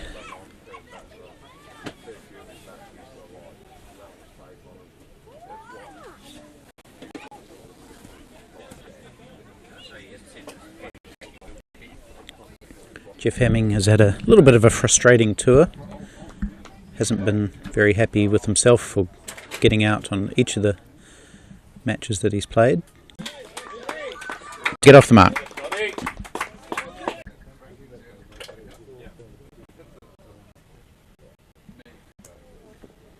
Ooh, that's good pace, but not good direction from the Kiwi skipper. And well taken by Hardeep Singh, who's keeping wicket today for New Zealand.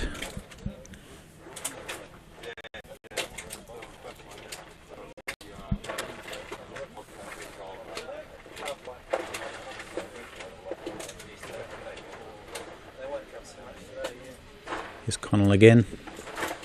That one hits Hemming on the thigh pad, and Hardeep Singh makes good ground to his left this time to prevent any run.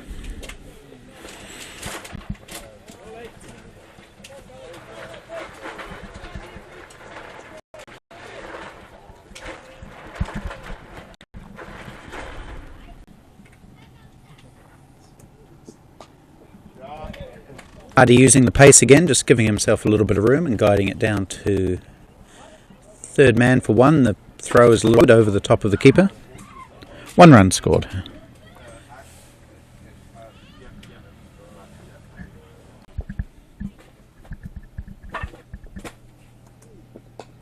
Oh, that's a good delivery. Squaring up Hemming a little bit, and he edged it through the slips. Takes a single, scores 5 after the end of the first over.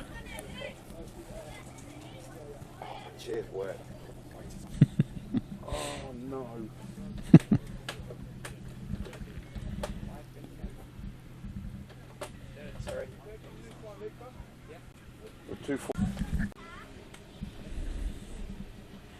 Connell, and bowl his first delivery. Oh, hesitation, chance of a run out the bowler's end. Oh, I had to hit. That was some good fielding by Hastelow.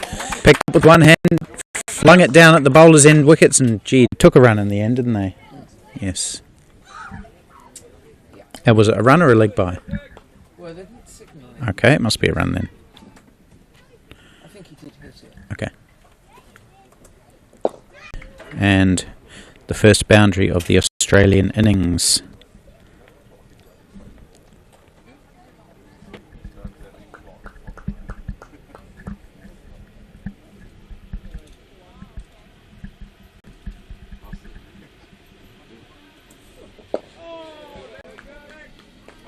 Slip in a gully for Sullivan. Ben Rapson at slip.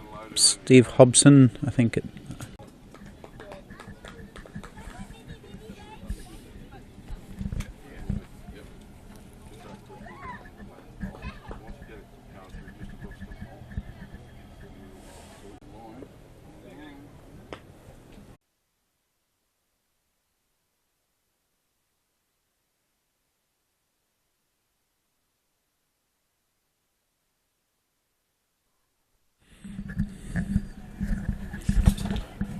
9 off that one to go with the 5 from Connell's over equals 14.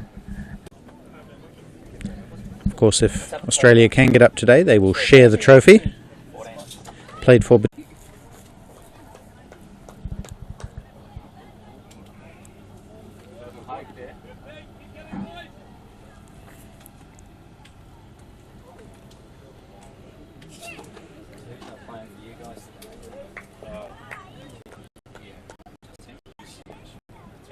Yeah, because Hamish has gone home. Yeah.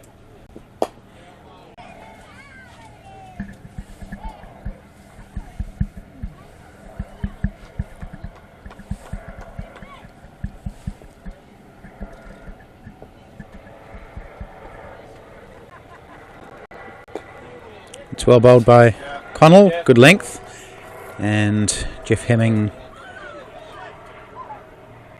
does manage to guide it down to third man for another single. He's up to 4 now. Ash Hardy on 8. He's hit both of the boundaries that we've seen so far. Glance in that last over and a straight drive in the over before. And it's him who will be facing Connell now. More runs on the leg side. They'll pick up at least 2 as it's gone pretty... It's cloudy, but it's not freezing cold. It's not warm. 17.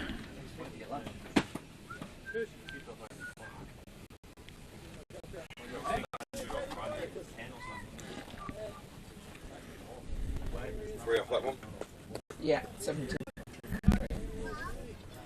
If you missed it earlier, James Marshall tops 239.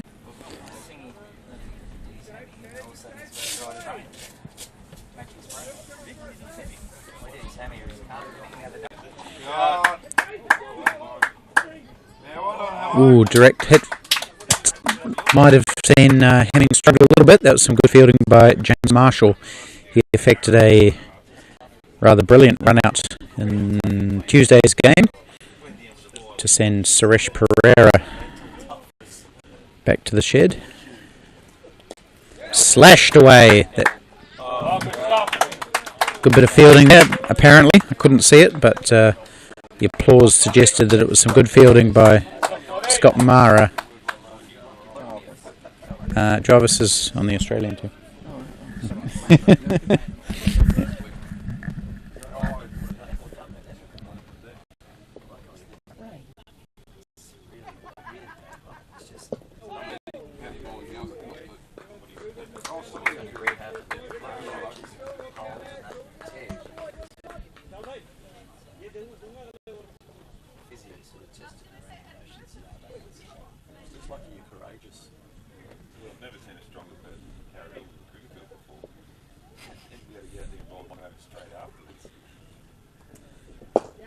Full again from Paddy Sullivan, but it's still probably going to go for 4, even though he gets a hand on the return shot. It was hit that well by Jeff Hemming. Low full toss, smashed back the bowler, who threw a hand out, got some hand on it, but it still had enough power to reach the boundary. So, good shot for Jeff Hemming, his first boundary.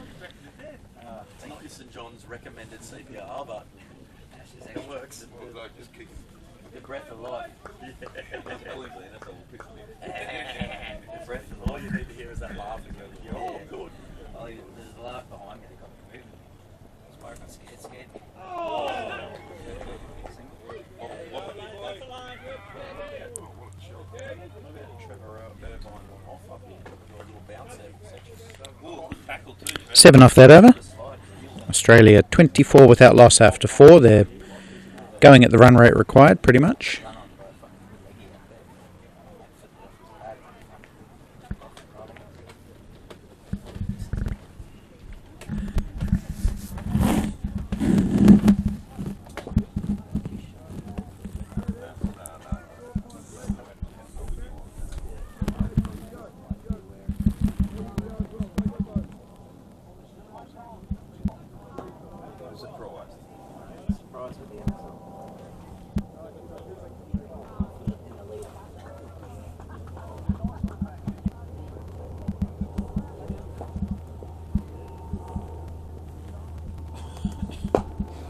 Nice drive by Jeff Hemming, looking more confident with every ball.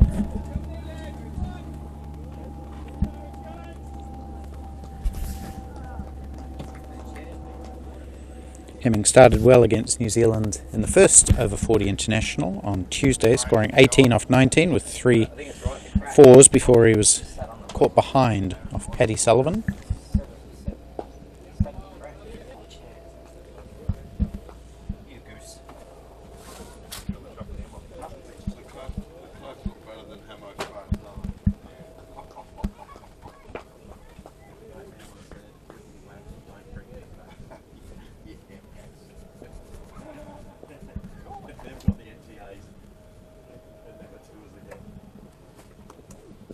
Full toss, hit away by... Nope, sorry, not hit away by Hemming. Hit only as far as Madon, who sprawls across Todd McDonald there. And they do take one. Connell maybe getting away with that one a little bit. It was a full toss on Hemming's legs. Ash Hardy with that upright stance of his. Lets that wide go through to the keeper. Australia bowled 23 or 24 wides. New Zealand have bowled, or 26 wides in fact, they bowled. New Zealand have bowled 2 so far.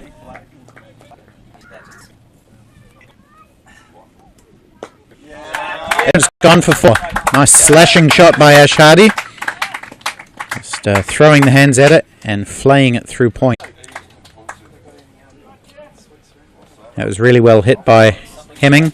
Connell dropping short.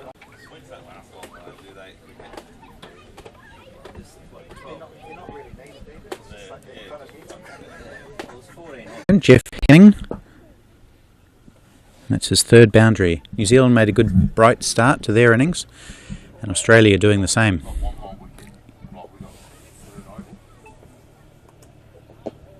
It's a better length from, or finding the right length. And it is pretty much what Paddy Sullivan just bowled there.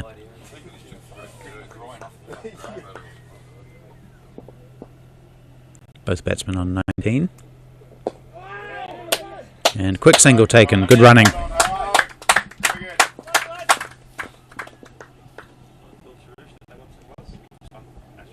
Take back.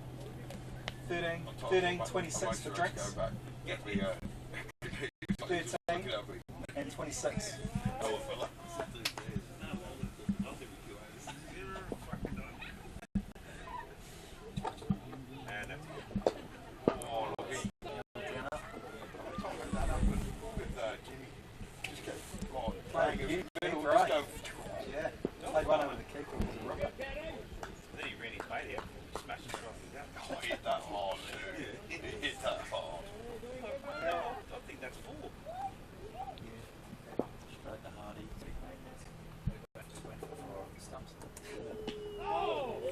Good length again to end the over. So just that over pitch delivery going for 4. Courtesy of Jeff Hemming. Otherwise a pretty good over from Paddy Sullivan, who has been expensive. 22 he's conceded in his 3 overs. 6 overs. No, 6 runs off that over. Oh yeah, 41.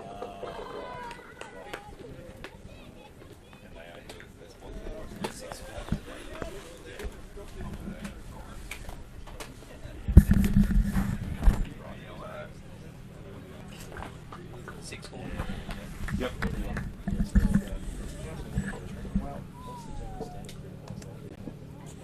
Ooh, play and a miss from Hemming. Lots of veterans cricket coming up in the next month. The Over-40s Cricket World Cup starts in Cape Town, South Africa. On the 6th of March, so that's just over a week.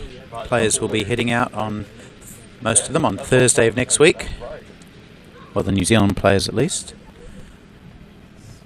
The opening ceremony Sunday the 5th.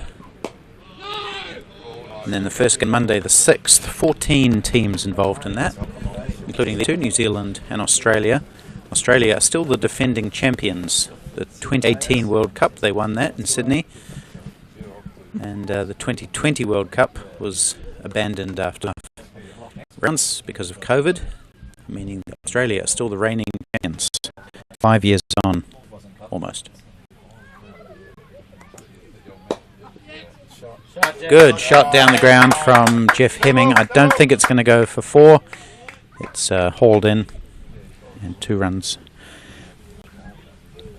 2 more to Hemming. So 14 countries split into 2 pools of 7.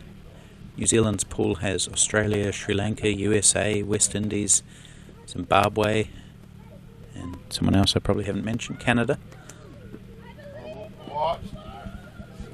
And pitch up in the air, and Scott Mara scrambled after it. A little bit of indecision from the 2 batters. So that Over-50s World Cup will be a really keenly contested affair. All the matches will be live streamed with commentary. So head to masterscricket.org for all the info on how to follow that tournament. Leg glance, which will be hauled in by Paddy Sullivan. But he's called it for 4. So good honesty from Paddy, way down there, admitting that it's gone for 4 leg byes, in fact. I got down there quite quickly for leg byes.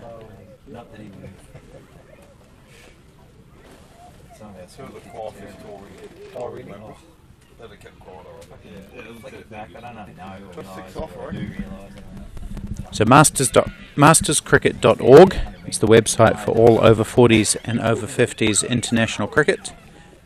That's where you'll find all the ways to follow the Over-50s World Cup and so any Over-40s internationals and Over-50s internationals outside the tournament. There's also a World Over-40s and Over-50s Facebook page, and that will be updated regularly throughout the tournament with all the scores, links to the live streaming, live scoring, highlights packages, match reports. No excuse not to be following the Over-50s Cricket World Cup.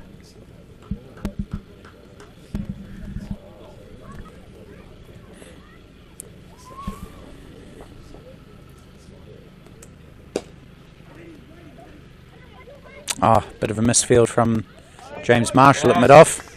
Holds his hand up to apologise. He went with one hand and the ball skipped underneath it. One more to Ash Hardy. Australia are ahead of the run rate required in this early stage. They're up to 6.7 and over. And they haven't been too troubled.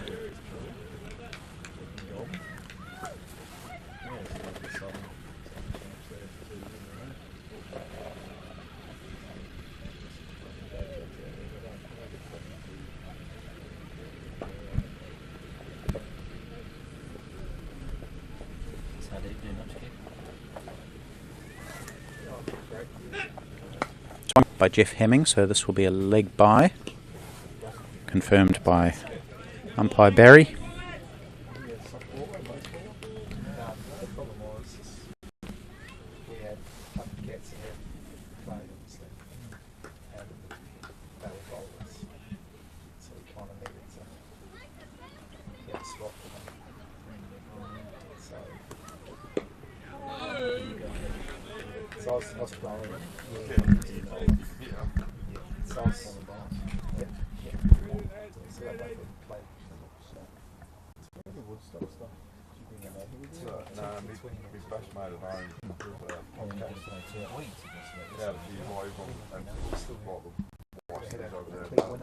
Full driven, but only up to mid-on. No run.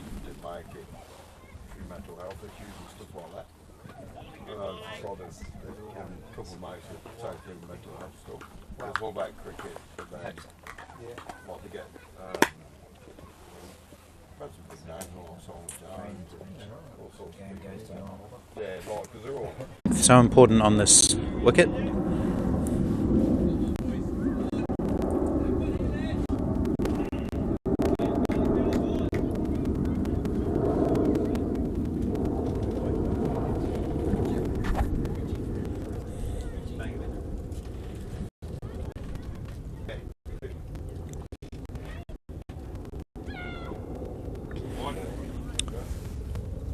Line's important too, of course, and that one was too wide from Connell, called as such by the umpire.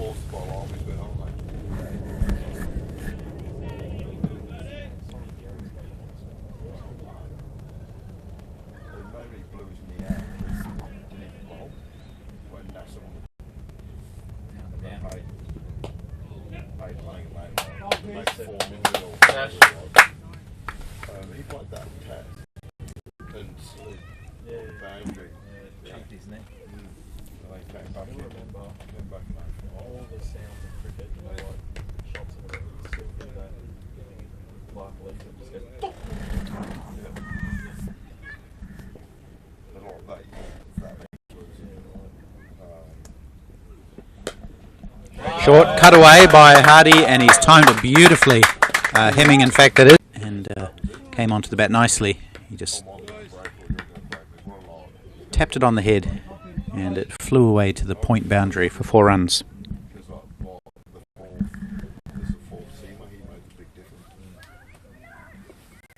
4 boundaries for Jeff Hemming.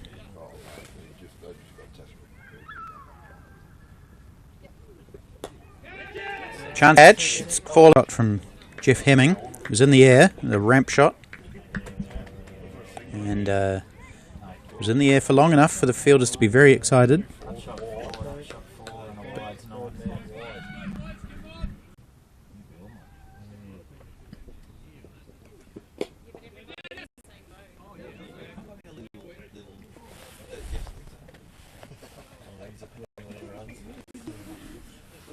Ten off that over. Another good one for the Aussies. And they're making a really good start. 60 with that loss after 9. You were watching this time? I was.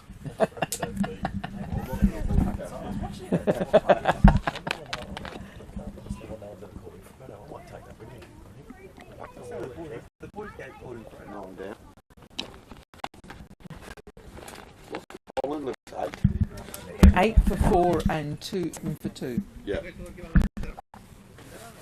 7 for 1.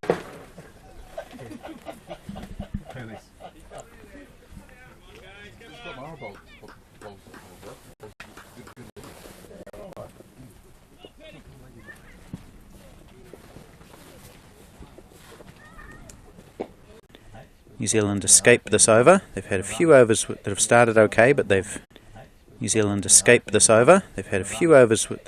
okay, but they've ended up conceding a boundary on most of those occasions. Ganesh.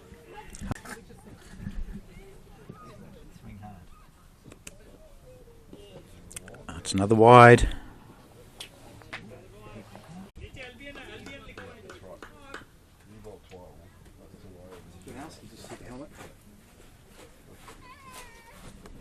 Did you understand it, did you?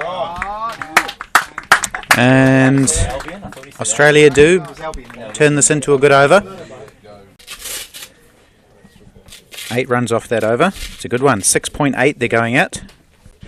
And 68 without loss. Peter Connell has bowled 5 overs, none for 31. So he'll come off.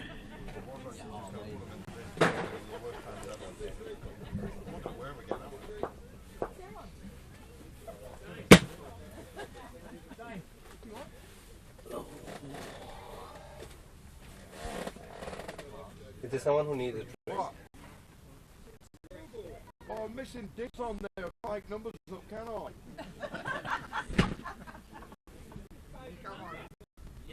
No, it's 68. Calm down.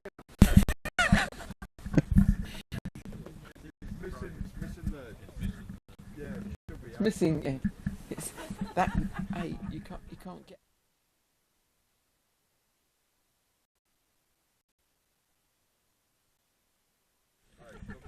Prolonged discussion here between Rapson, Peter Connell, the captain, and James Marshall, the vice-captain.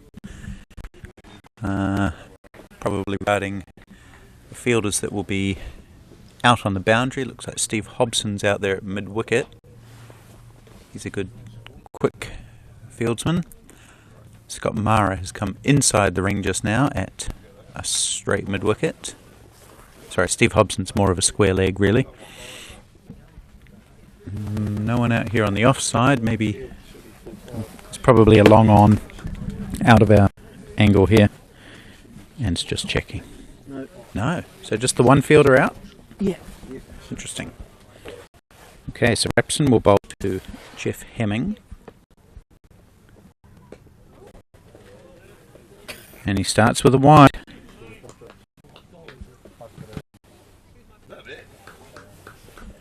So quite tall, Ben Redden. Solidly built.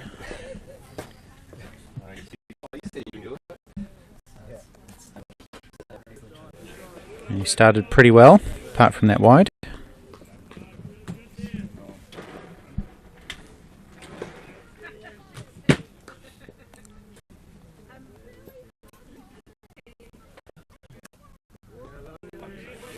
Maybe just drifting it away a little bit from the batsman. I can't quite see from this angle. I'll try and look through the camera.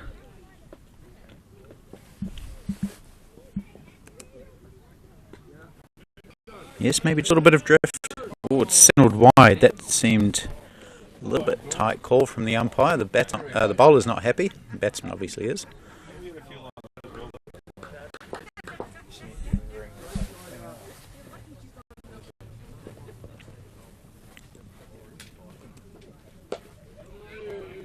That's tighter in. So we saw the Australian spinners pull things back for Australia. Can the New Zealand spinners do the same? We've still got Vishal Dubey, the left arm, to bowl.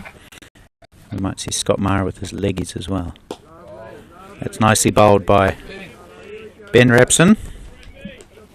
Just the wides in this over so far. Fishes over well.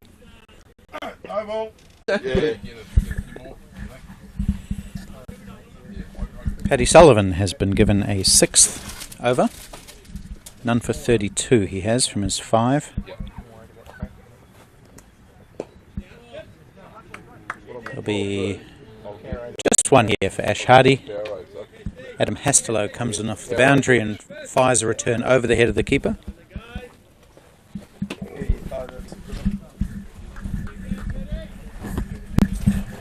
Captain Connell does have a few bowling options up his sleeve. Doesn't have Hamish Marshall today, who took 2 for 13 on Tuesday. Does have Nigel Collins, who can swim up.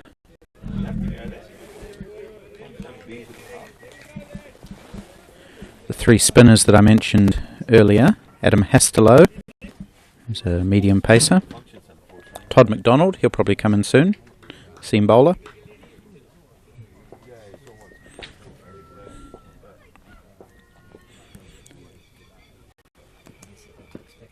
Big shout for LBW given this time. Trying to whack it away on the leg side. Unhappy as he usually is when he gets out, Jeffing. Gesticulating a little bit, but from this angle it didn't look like it was really missing too much. And New Zealand strike, they break the opening partnership. Jeff Hemming, LBW to Paddy 4, 31. 71 for 1 now. Breakthrough for Paddy Sullivan and the New Zealand Over-40s team.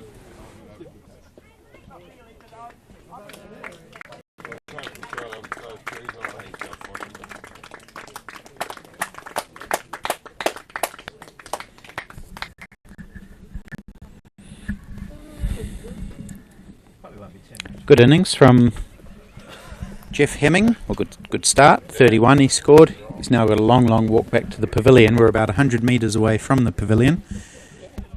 So he'll have plenty of time to think about that dismissal.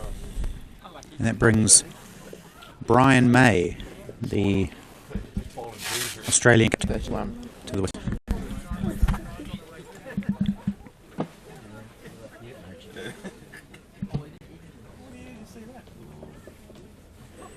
Brian Mason, LBW. Paddy Sullivan snaring Jeff Hemming in that fashion.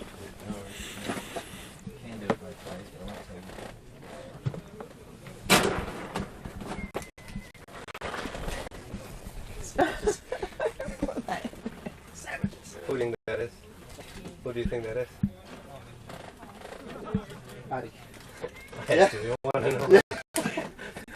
Okay, May to face his first ball from Paddy Sullivan. It's another wide.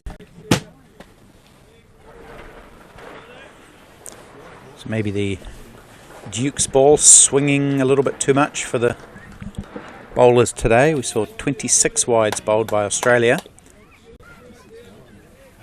And we've seen 26 wides, yeah. There's another one on the offside this time. So Sullivan still struggling to control the new pink Duke's ball. 9 wides bowled by New Zealand in the first 11 overs.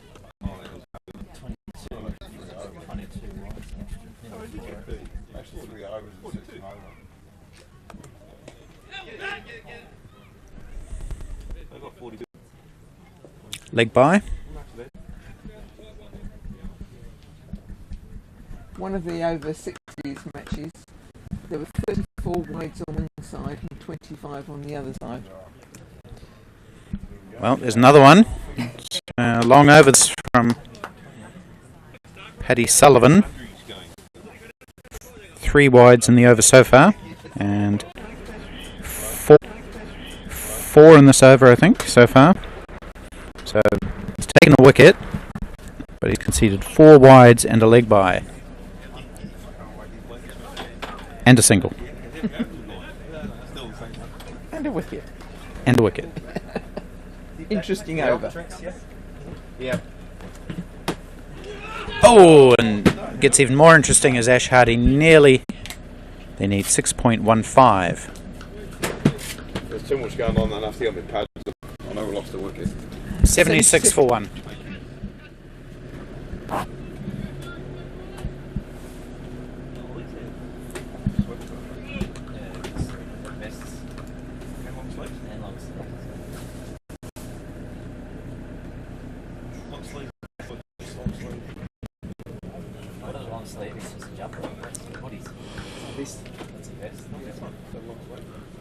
Yeah, they got long sleeve. They got long sleeve. Oh, mate, look at the ear aggravation.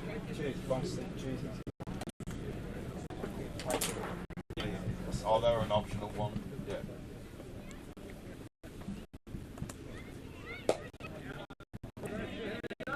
Slight misfield. Allows 1 and 2.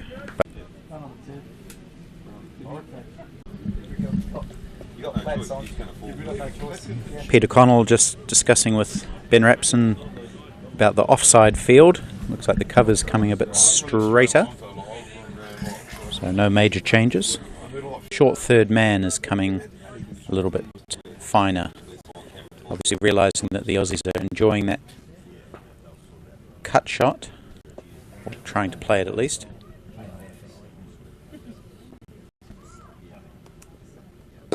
It's full and it's driven to the offside for 4.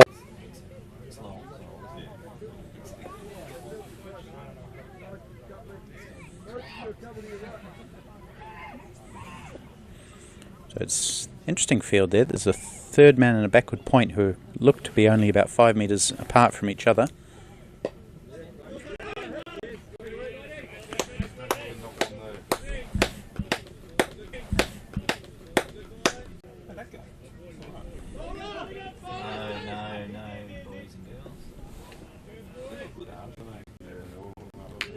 Great job here, Redbone. Every ball, lad, every ball.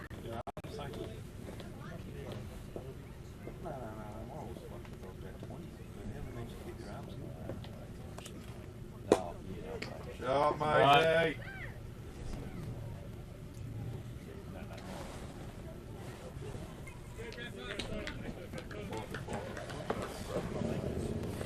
That will be the first drinks break. 13 overs gone. Oh, shit, sorry, man. I thought you got 83. So we'll just have 2 or 3 minutes here, I think, while the players take a break, take a drink.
Todd McDonald on debut is going to first bowl from the hedge end. Bowls a bit of right arm medium pace. Hopefully from New Zealand's perspective he can avoid bowling wides. We've got a really good on our hands here. Australia need a further 159 runs off 156 balls, and they've looked pretty much untroubled in this first third of their innings. Remember, this is a 39 over match, and with the Duckworth-Lewis they need a total of 242. Here's McDonald, and he does start with the wide, unfortunately, so the plague of wides continues for New Zealand. This hasn't been good from both teams. It may be that the ball is hard to control, but these guys have been playing with the ball all week, this type of ball.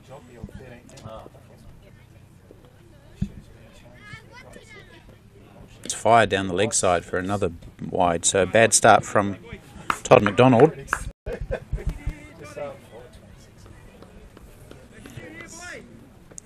From Auckland, so one policeman replacing another.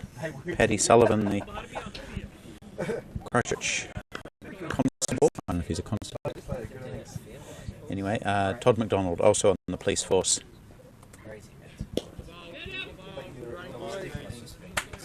Should both be good fielders. They're used to catching people. And policemen.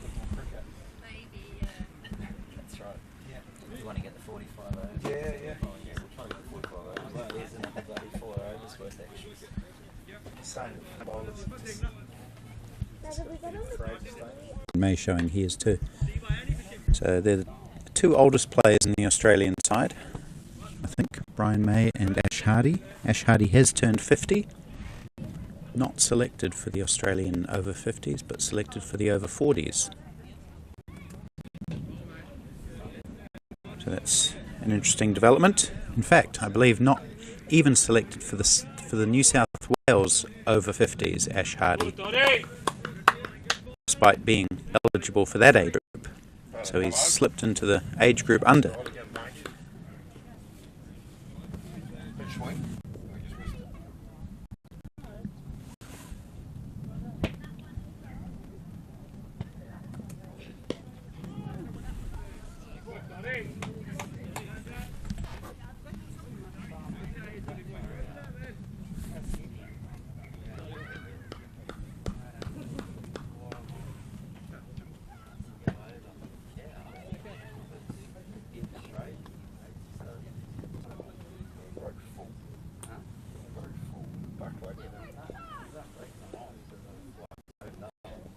Oh, that's a good delivery. Beats the bat of Brian May. Oh, maybe Todd McDonald has got those early nerves out of the way. Maybe he's found his radar.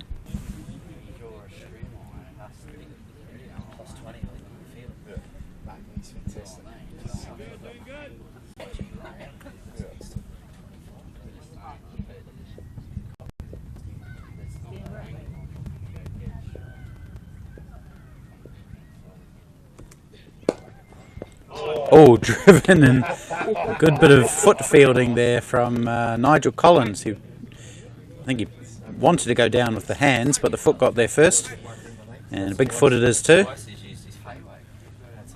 Prevents any run, so that ends up being a fairly good over runs wise by Todd McDonald, 4 off it.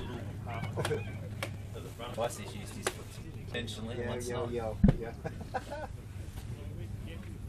Had the foot used. Yeah.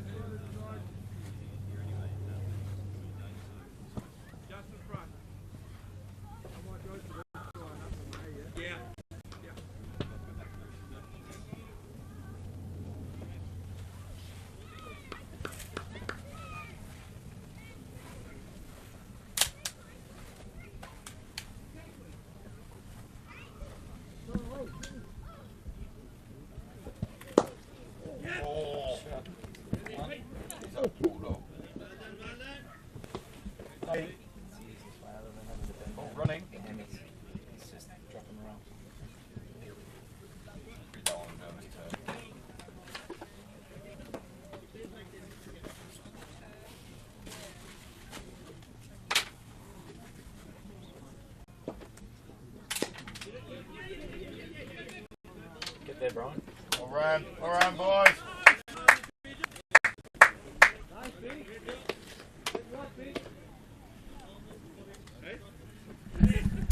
Scotty, you had them, mate.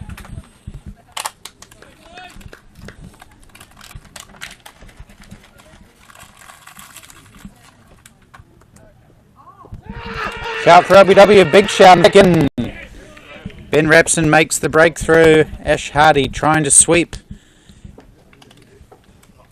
Hit on the front pad, and the umpire had a good long think about it. Umpire Altamash Aksari, and decided that that was adjacent to the wickets. So he is raising finger to indicate leg before wicket, and New Zealand pick up their second wicket. Important breakthrough.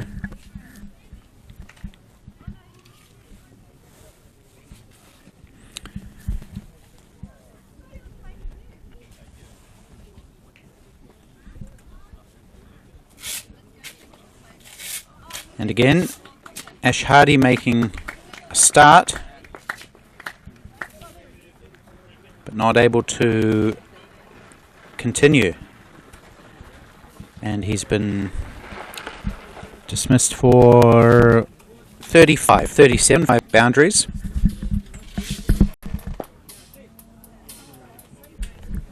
Both of the openers falling in the 30s. First delivery. So Ben Rapson picks up his first international wicket.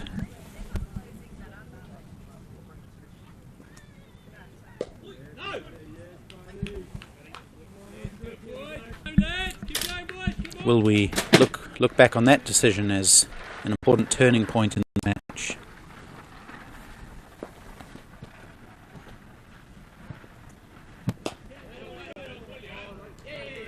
Irvine gets off the mark as that one slips under the diving hand Scott Mara.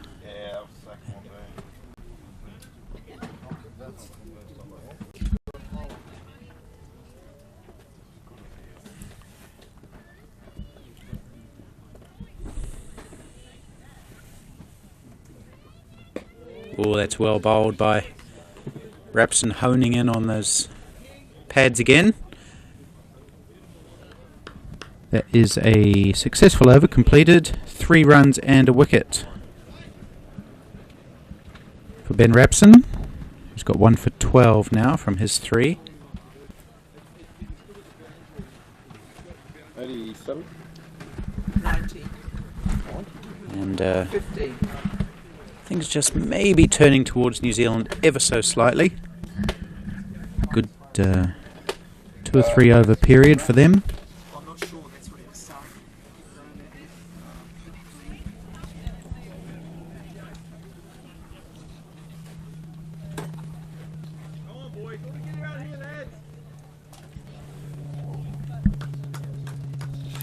So the run rate that they're scoring at and the run rate required, still too close to worry about at this point.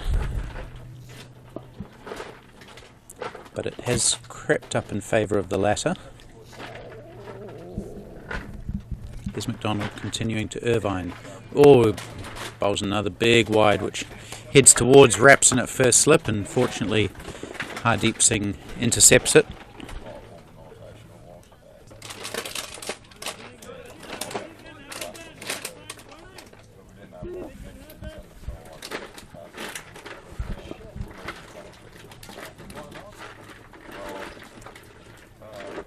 That's a better delivery from McDonald.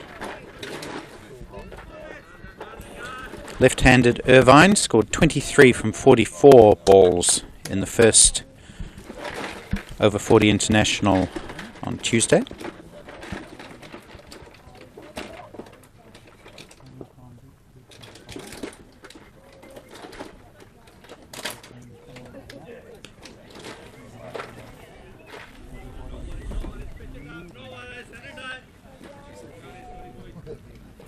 "15 wides New Zealand have given away already, and this is the 16th over, so a wide every over virtually. It's not great.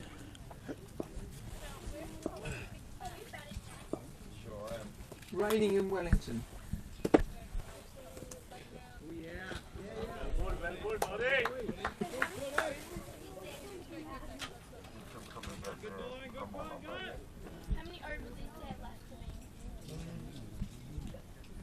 How many overs have we had?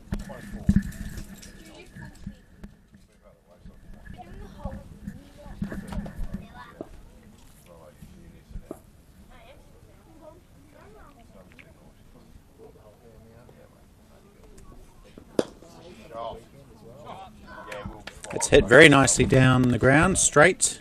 Not sure it'll reach the boundary. No. Peter Connell picks it up about 10 metres inside. And Irvine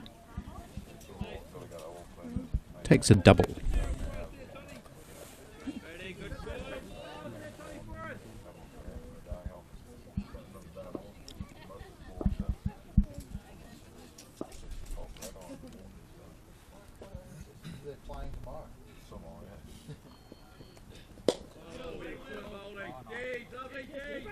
They will take a single.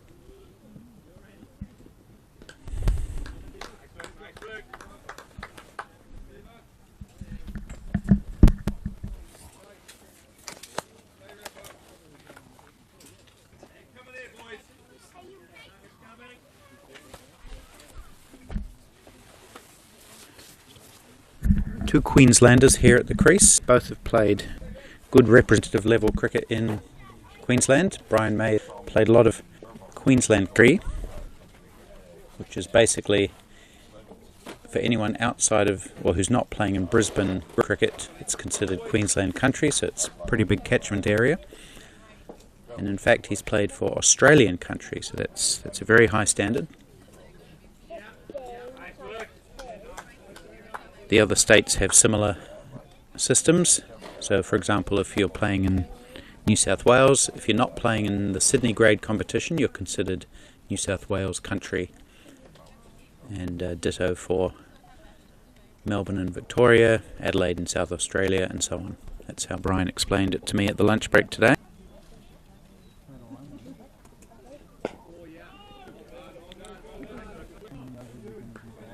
So apart from the two wides, pretty good over from Todd McDonald.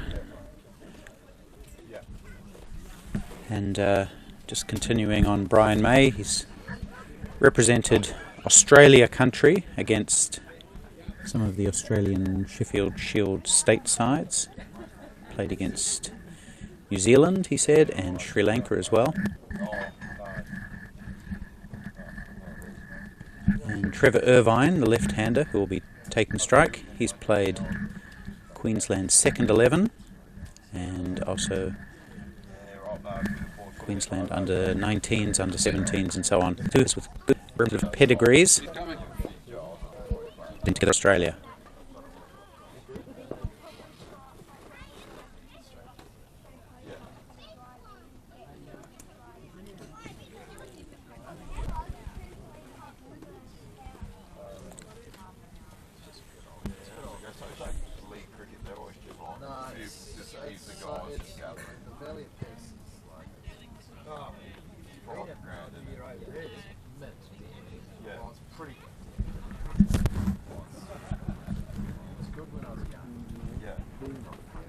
Jim, have you got any idea of where the run rate and so forth?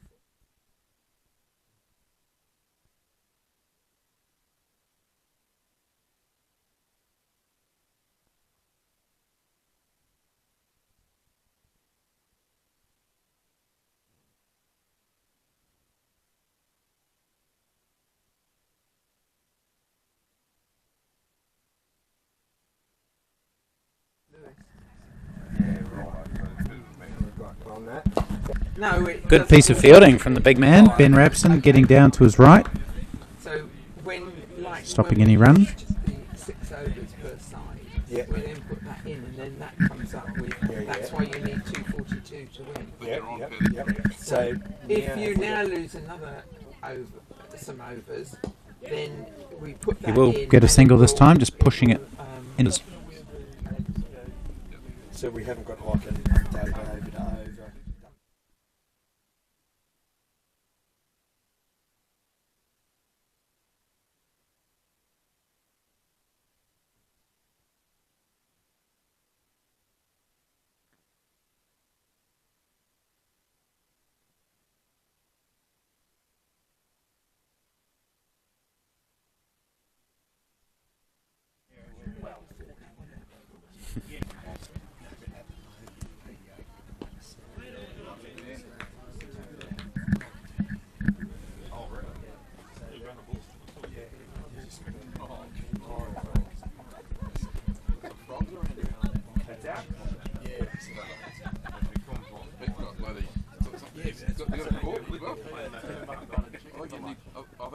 Lovely Rappo. Good bowling from Ben Rapson. Just a wide angle so far in this up.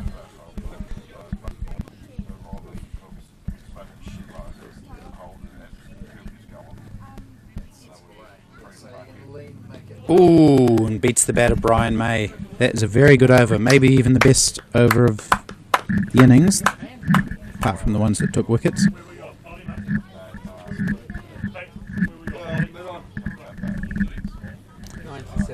It's a good spell so far from Ben Rapson, 1 for 14 off 4 overs.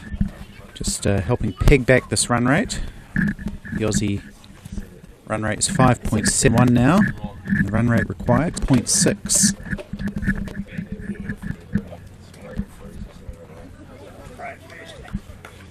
So the wickets have pegged back the Australian run scoring rate that was going pretty well when Hemming and Hardy were together. That's a nice shot from Trevor Irvine, doesn't even bother running for that one. Hits it over mid-off for 4 runs. Good lofted drive from the lefty.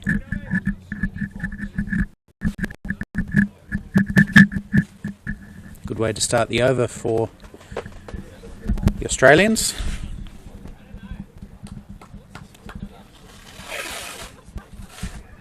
Right, you can talk.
I mean, because I'm only kind of shuffling in anyway, I can get through it okay.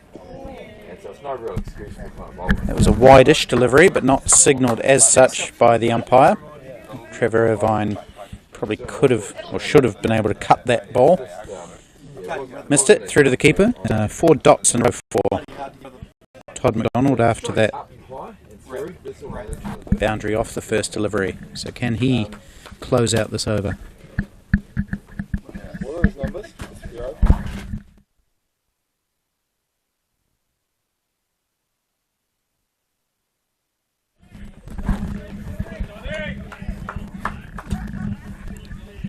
And that was a good delivery, genuinely beating Trevor Irvine's attempted defensive shot.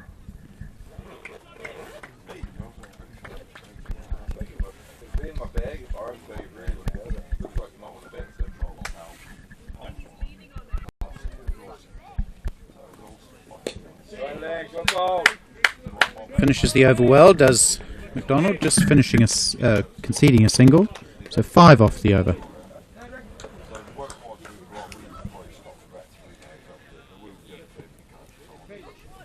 Another couple of weeks, haven't we?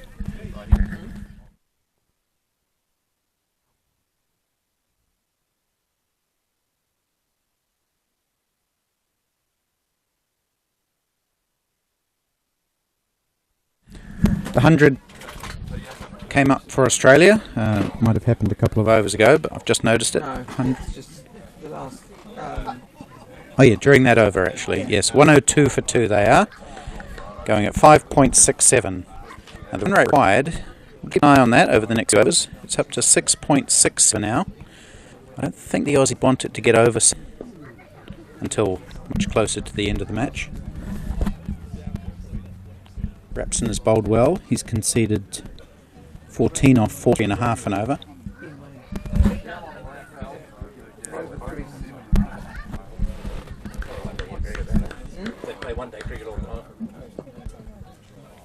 Here's Rapson to the left-handed Trevor Irvine.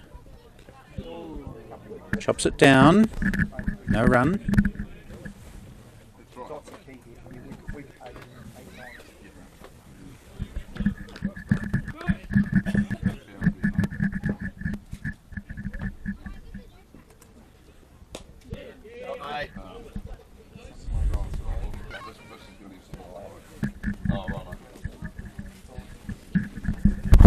Does that work? Yes. Might as well.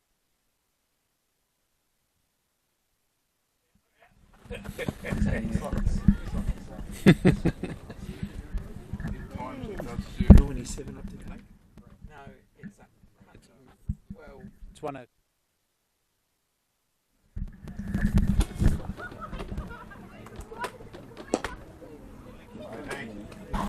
Brian May comfortably pushing the ball down to long on. Taking one, he's up to I've got to go. 5 from 16, just working his way into his innings today. Brian May, the Australian captain, the number 3 batter. Trevor Irvine has 11 off 17. He's been a little bit more aggressive, as he is on this occasion, with a nice sweep that is fumbled by Vishal Dubey at short fine leg. Does allow a single. It was pretty well hit by Irvine.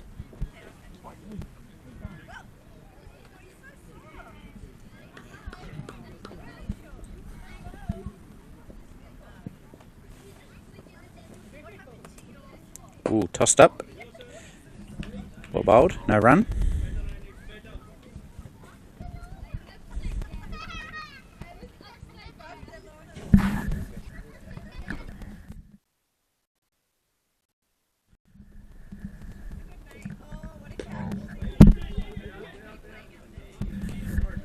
Nicely steered down past Dubey by the right-handed May for 1.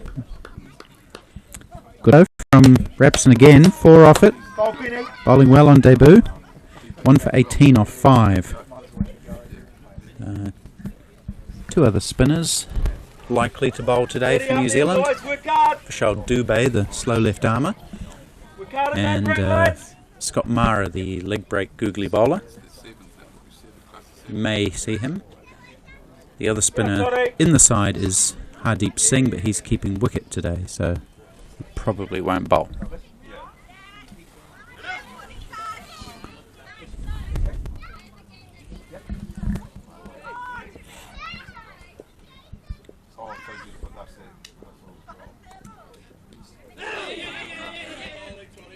Ooh, that was a good delivery from Todd McDonald. Beat the bat of Brian May, I think, was it? It was a leg bye. Yep, so it beat the bat, hit the thigh pad, trickled down to third man for 1 leg bye.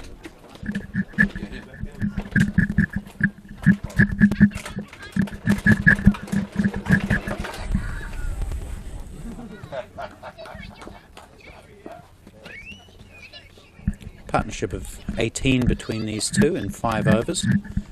So the run rate has slowed down a little bit as these two develop their partnership.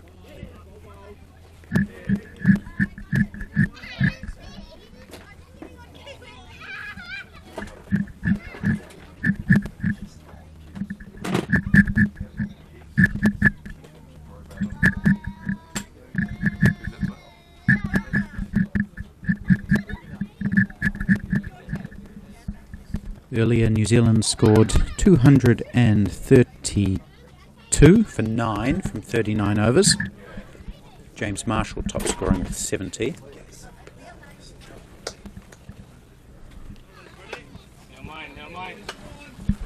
Scott Mara 40. Those were the only 2 players to pass 30. A couple of 2 or 3 20s in there as well. Wides managed to reach 30, or extras at least. Sundries, if you're Australian.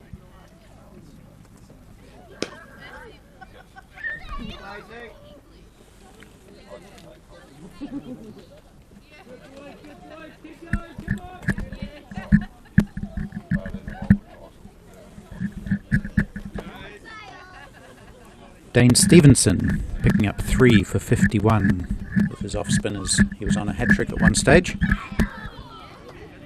3 good wickets. Danny Batra 2 for 35 from 6. Those are the two main wicket takers for Australia.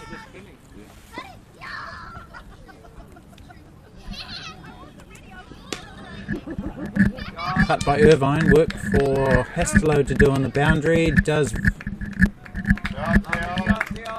well, but it does go for 4. So it was good effort from Hesterlow. He's quick and fit. Made good ground, but the ball beat him into the boundary, and Trevor Irvine picks up 4. Nicely, firmly hit shot from him. The Australian number 4. He's up to 17. We've already had 8 off this over. Still 2 balls to go.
Good over for Australia, 8 runs off it.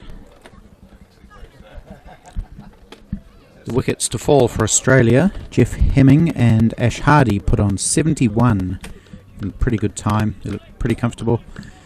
Jeff Hemming was the first to go LBW to Paddy Sullivan for 31. And then Ash Hardy LBW to Ben Rapson for 35 from 37. Rapson bowling now, he's got 1 for 18.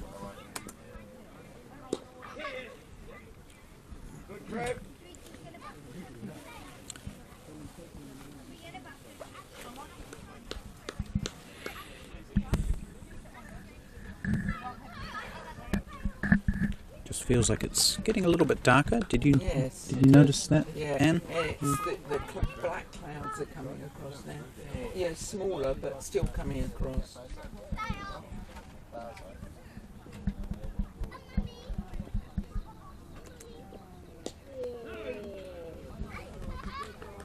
I was talking to Dave Strathbridge at lunchtime, and it was absolutely pelting down the can. Absolutely chucking it down. Heavier than probably here, I think.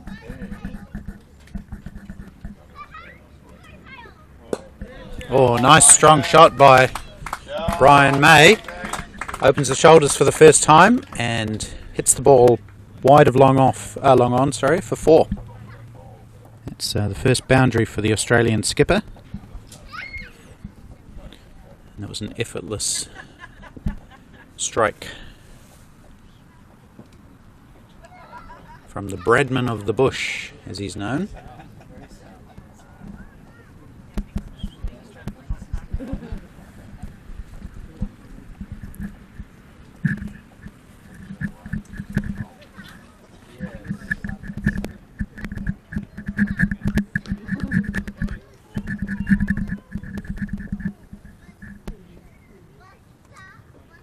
Bit flatter from Rapson, doesn't give May any room to open the shoulders this time.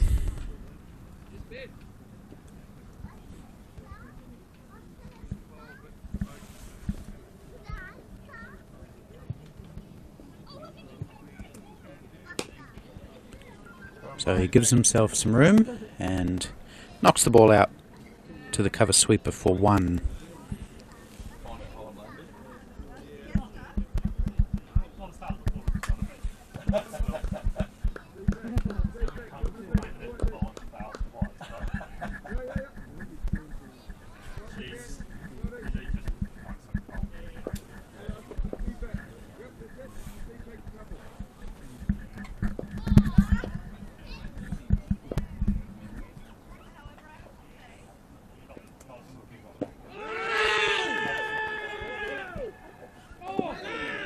Ooh, a couple of shots there. First for LBW as the ball hit bat and pad simultaneously. The Kiwis thought it was pad first, and then a moderate chance of a run out as well.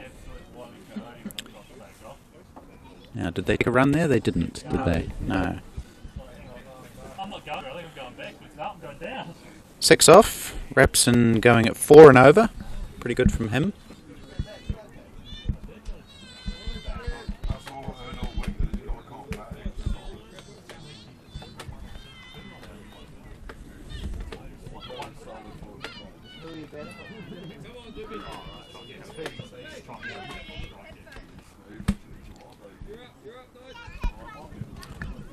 So the above-mentioned Vishal Dubey, the left-arm spinner, is going to come into the attack from the hedge end.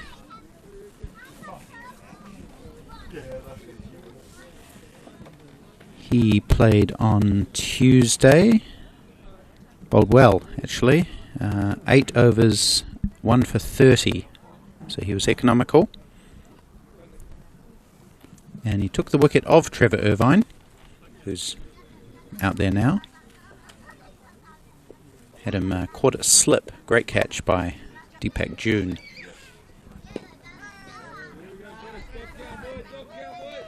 So this could be an important bowling change for New Zealand. If Dubey can bowl tightly, that could make things a little bit pressured for the 2 Aussie batters.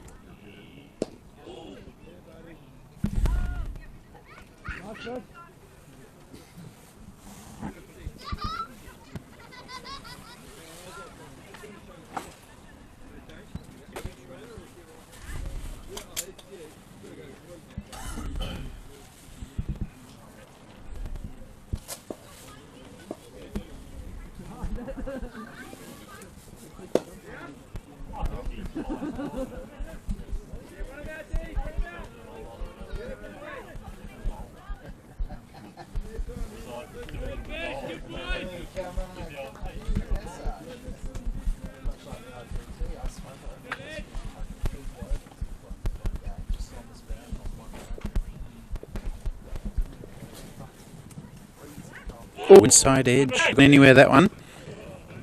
As it happened, it didn't really go anywhere.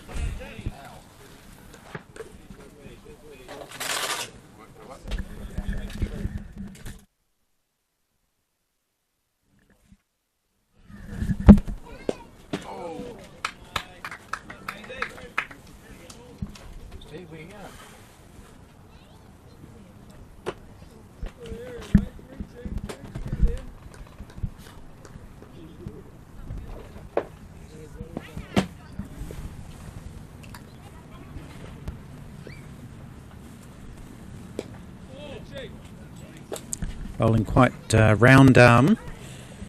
Vishal Dubey. Got a low front arm.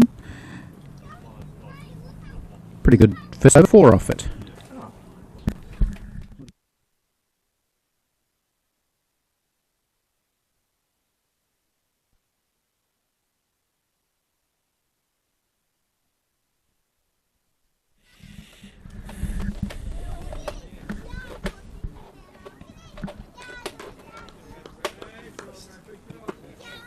So 17 overs left in this match. It's 102 balls. Australia need 117 further runs. They won't get one of them there, as it's well fielded. A backward point. How many runs have you got to play? 15 for May, 20 for Irvine.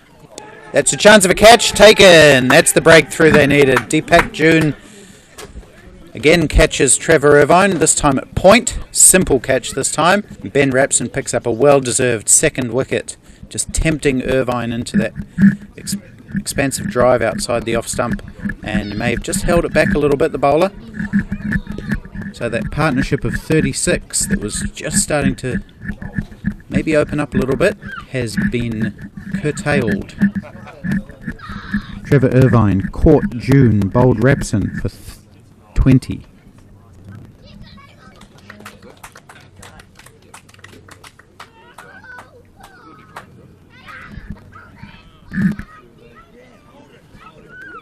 Again, Batsman making a start, but not pushing on, getting in and getting out. We've seen that a lot in this series. Plenty of scores between 20 and 40, but no one really kicking on apart from Joey Price on Tuesday with 61 and Hamish Marshall with 70 today.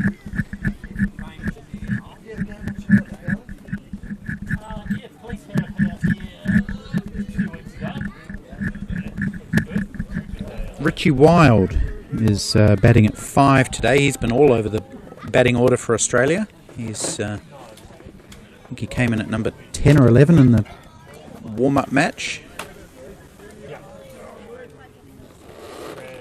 Batted at 9 on Tuesday, and now here he is coming at 5, getting us up here. Wide from Repson, just.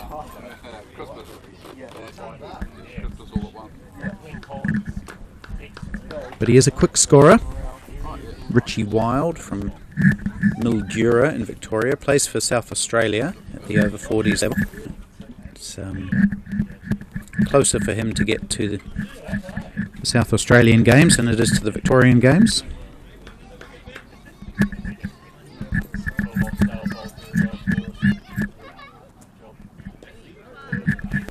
June is in the slips now. As the pressure maybe just growing on the Aussies a little bit. The run rate required over 7 now.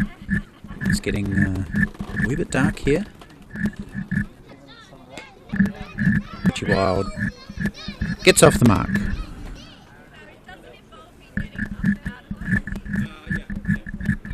I don't think we have any more rain forecast for today, but the clouds are quite grey. Can't see behind us, which is where I think the weather's coming from.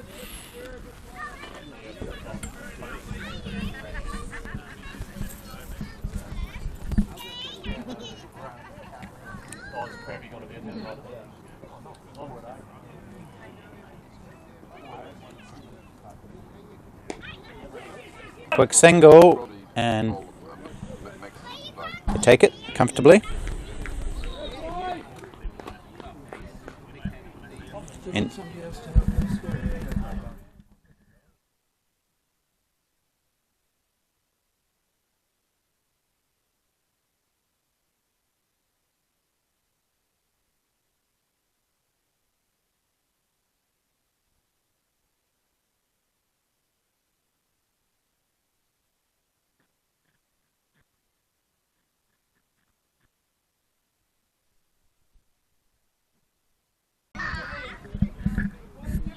Anne McLeod, our scorer who's been with us all week, she's had to go. She's off to a rugby match today. Paddy Sullivan has slipped in next to me, taking a break from bowling. Oh, he's bowled him! Wicket for Vishal Dubey. Breaks through the Australian captain. That's a big wicket. Really nice. Vishal Dubey makes another breakthrough for New Zealand. Has that twisted the pendulum? What do you do to a pendulum, Paddy? Do you turn it, twist it, shake it? Give it a good push. It's given it a good push, that's for sure. Towards New Zealand. Wicket. Brian May. Bowled Dubey for 16. New batsman, I think, is Joey Price. He hasn't got a name on his back, but he's tall enough to be Joey Price. Fourth wicket down, and these last 6 or 7 overs for New Zealand have been very productive. The double check with him, that is Joey that's just coming spinners. That is Joey, isn't it? Ben Rapson has taken 2, and now Vishal Dubey has taken the important wicket of the Australian captain, Brian May. So May scoring 16s on each of his innings in this series.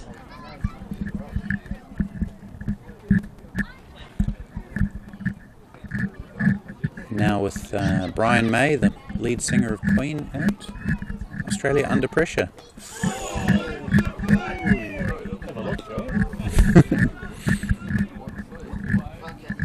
Joey Price swinging pretty hard first ball.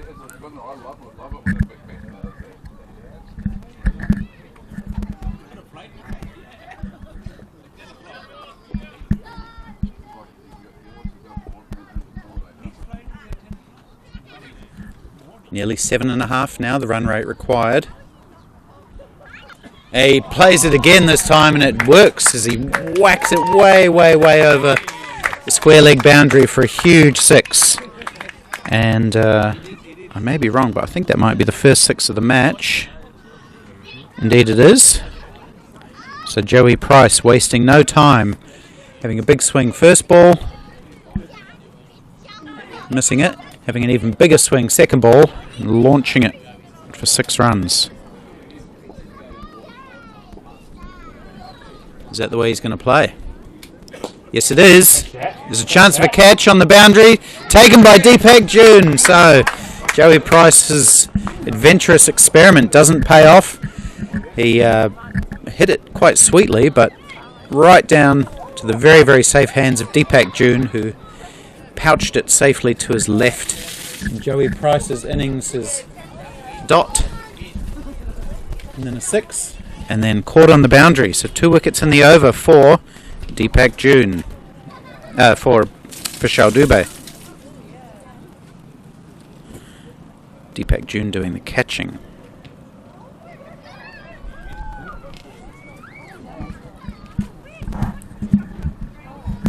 Danny Batra will be the next batsman in.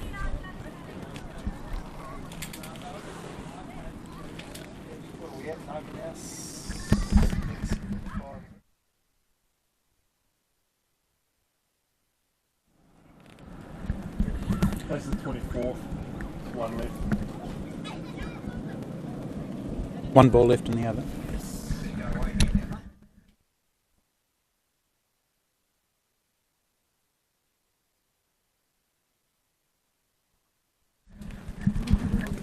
So I'll take this opportunity while Paddy Sullivan is next to me. Paddy, we've seen a lot of wides today, mate, from both sides. Is that something to do with the ball or the quality of the bowling? What do you reckon? Jump on the fence, it's an absolute combination of both. I think, both teams still struggled a wee bit to get used to the extra swing that you do get with the jerk. I think you couple that today with people not necessarily being 100% sure of themselves with their landing and looking to bowl a little bit more with the shoulder from the crease. But I don't know, this might just be a bowler making some excuses. No, fair enough, sounds good.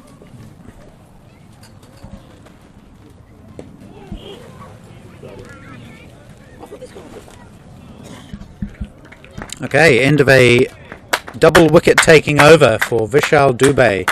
He has 2 for 10 off 2 now.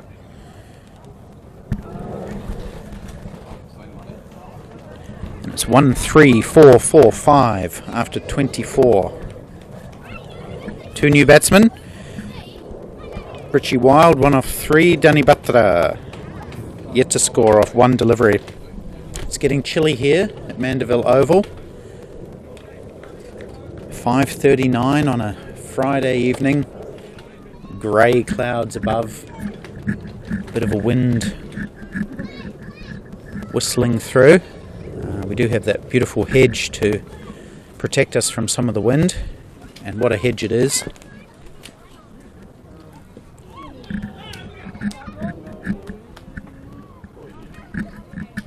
Saying earlier, must be one of the most impressive hedges that I've seen it. Do you agree, Paddy? Have you seen a more impressive hedge? North Canterbury's blessed with a few like this, to be honest, Jim. Is it? It is very impressive out here, but yeah, a few of the country grounds have got setups like this. We're quite lucky down here. You are. Don't get them up my way, not like this.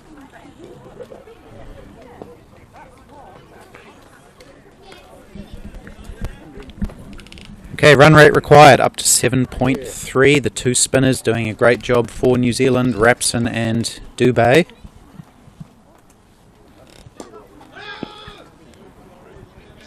And these 2 new batsmen having to forge a new partnership just when one was starting to form between May and Irvine. Those 2 batsmen were both dismissed. and the hard-hitting Joey Price, who may have been sent up the order to have a whack, did that, but only managed to do it for one delivery.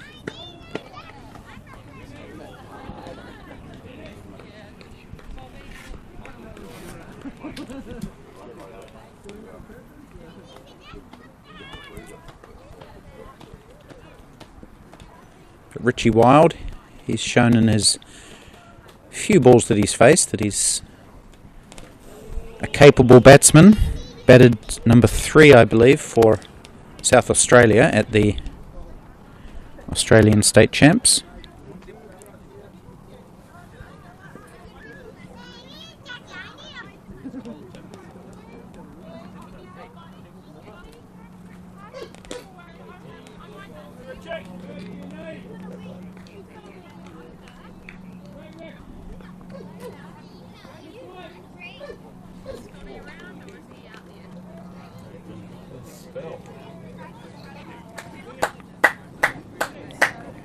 Great set, Rappo. So Ben Rapson, 8 overs, 2 for 29. With this reduced number of overs, that'll be the maximum that he's allowed to bowl.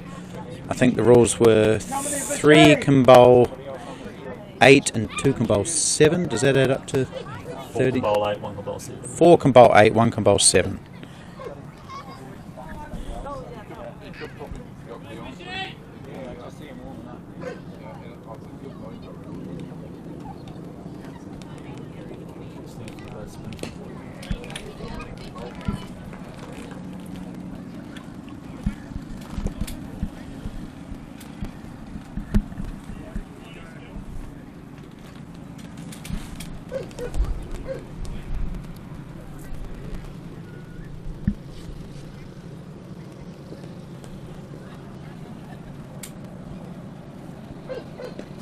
WW, I thought he might have got a little bit of bat on that, but in any case, not out, says the umpire. Barry.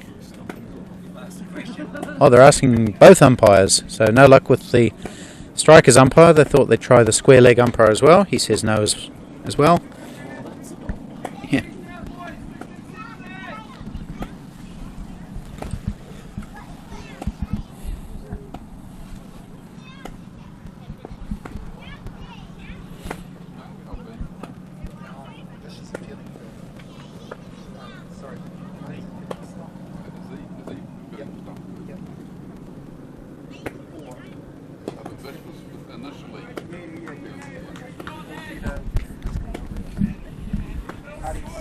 So what do you think the tactics will be for the Kiwi bowlers out there at the moment, Paddy? Well, it looks like pace off the ball, just sort of hitting good consistent areas, is making it a lot harder to sort of generate those boundary balls. So I think at this point in time, with the run rate rising, I think that's, the slow bowlers are doing a good job here. Just forcing the batsmen to try and generate chances out of nothing themselves. So I'd say much the same for the next wee while.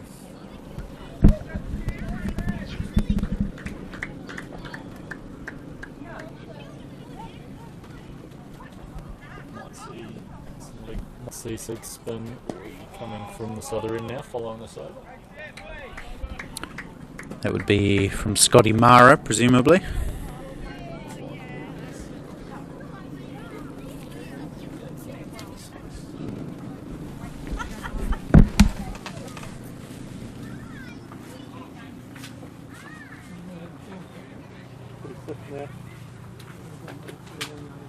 Yeah. Over 100.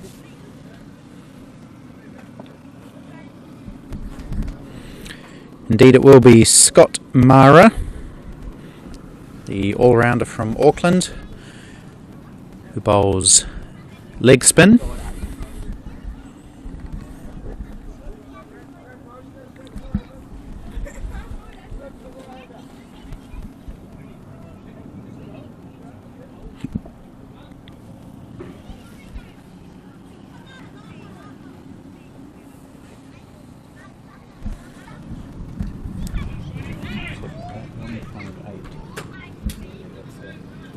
Right, yeah. So Australia a little bit behind the DLS par score. They would need to be at 158 if it started raining and didn't stop now.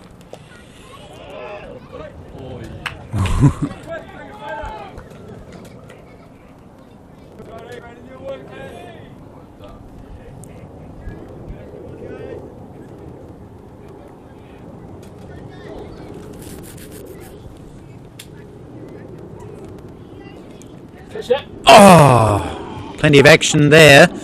Danny Batra pulling out the reverse sweep. Oh, Richie Wild pulling out the reverse sweep, and just went to the left of the diving Ben Rapson, hurling himself off, trying to pick up that catch. Couldn't do so. Went boundary for 4 runs. So good shot in the end from Richie Wild, who's shown that he doesn't mind playing some unorthodox shots. Goes the traditional sweep this time. He takes 1 more. He finished the innings on Tuesday with, well, the last 2 balls he tried to play scoops. Failed on the first occasion, so he tried it again and got it away for 4. And just now doing a reverse sweep followed by a regular sweep. Here's Danny Batra.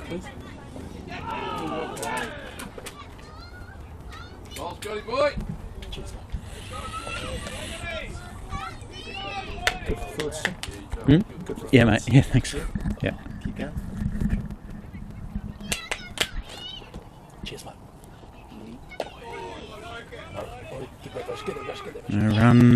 Even though Vishal Dubey bobbles, he's not the strongest fielder in the New Zealand team, Dubey, but he escapes any penalty that time. Run rate required over 8 now. That's heaved away by Danny Batra for a single.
Down, down. Good, Bishy. Good fielding from DJ, that's Deepak June, number 7, who's been very good in the field today, taken 2 catches.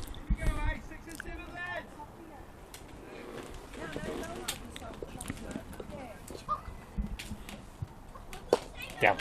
Also good has been Vishal Dubey, halfway through his 4th over, 2 for 12. Is that right? Oh, okay. Scores right there, 3-9. Right.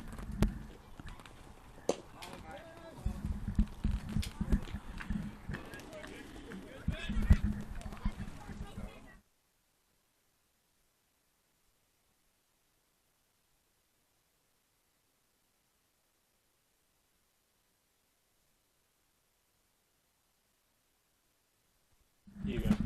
Are you particularly au fait with cricket?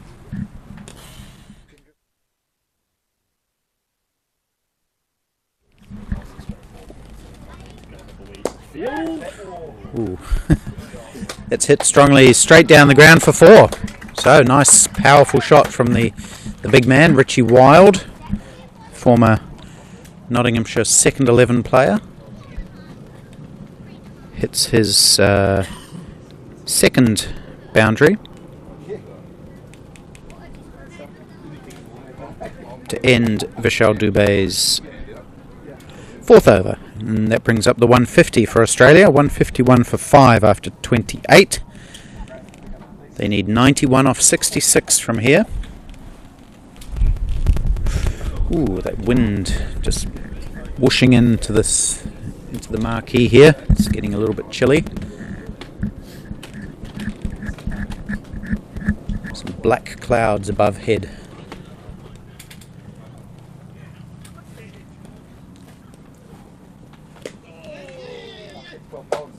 Good, Scotty. Good, Scotty.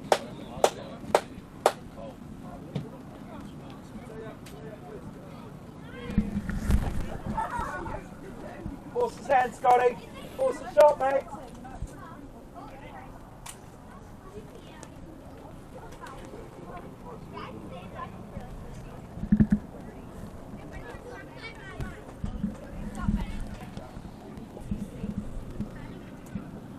Ooh, short, and Richie Wild had advanced down the track a little bit there. Scott Mara fired it in short, and Richie Wild was off balance and he fell over as he ended up just tapping the ball on the head into the offside and doesn't get a run. So I don't know if it was great bowling from Mara, if he'll take too much credit for that, but it's effective, that's right.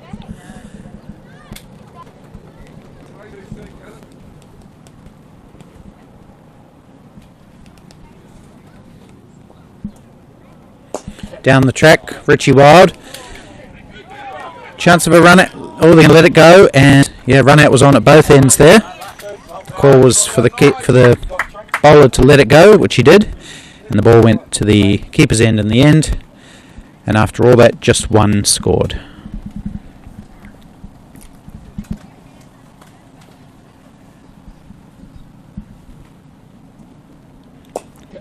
It's full, and it's found the gap. It's gone past Nigel Collins into the boundary for 4.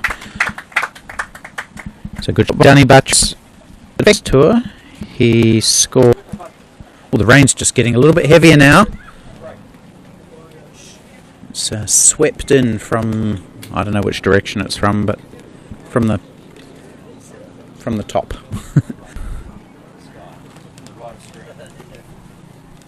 6 off the first 5 balls of this over from Scott Mara, and doesn't find the gap this time.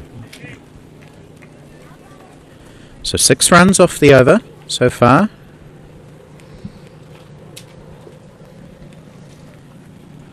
One ball to go, I think. Yep. Goes leg side, and so good shot from Danny Butchard. Short back lift. Just hauls it away to the leg side for the second boundary of the over. Ends up being quite a good one for Australia. That's what they need. Yeah, DLS pass score is 170. They're at 161. And that rain. Is it raining? Yeah, it's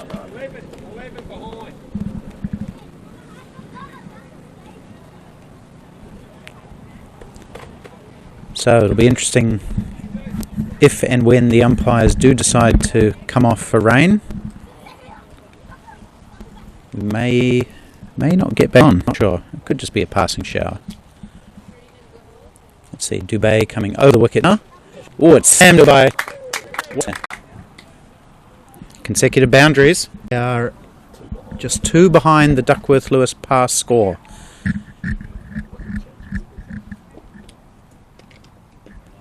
Beaten that time. Good bowling. As Paddy Sullivan just noted, a wicket would change things dramatically. Duckworth-Lewis is Highland on wickets taken. Goes down the track. Will take 1. Steve Hobson racing in from the boundary, makes sure it's just the one.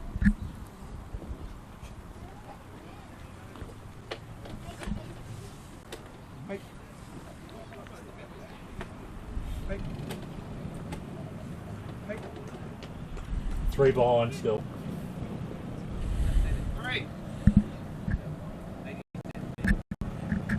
Danny Batra on strike. Dubé back around the wicket. He'll pick up one on the leg, Lance, maybe two. Coming back two.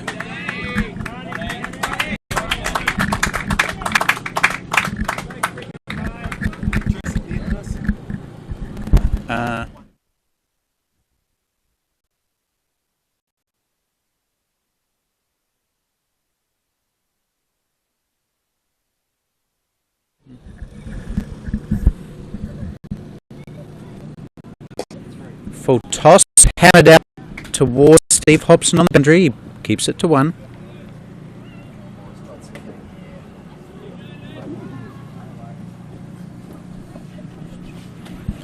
.30 overs gone. 173 for 5. Australia needs 69 off 54 balls. Yeah, once in the 3-5, 30. Basically on the par score. Once in.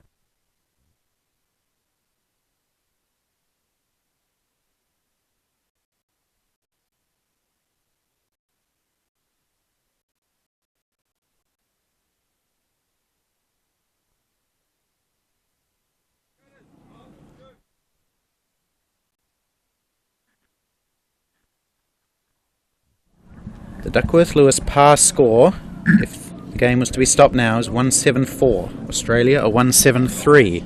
Just one run behind. Adam Hastelow is going to have a bowl. That's an interesting change from the skipper, Peter Connell. Scott Mara's 2 overs went for 17.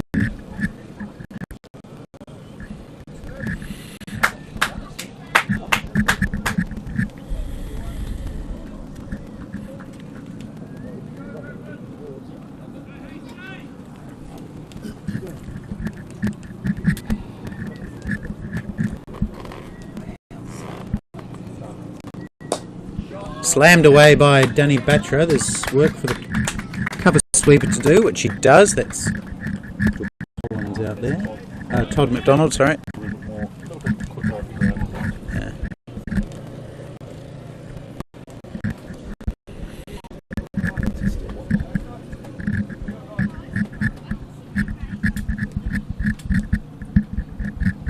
So it's been a bit of a topsy-turvy game, this one, in terms of who's been on top. Just one.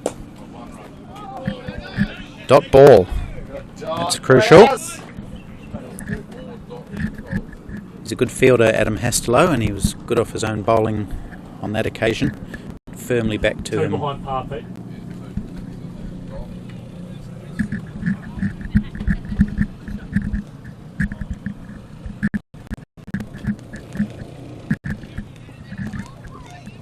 Catch behind. I think he's yes, he's been given.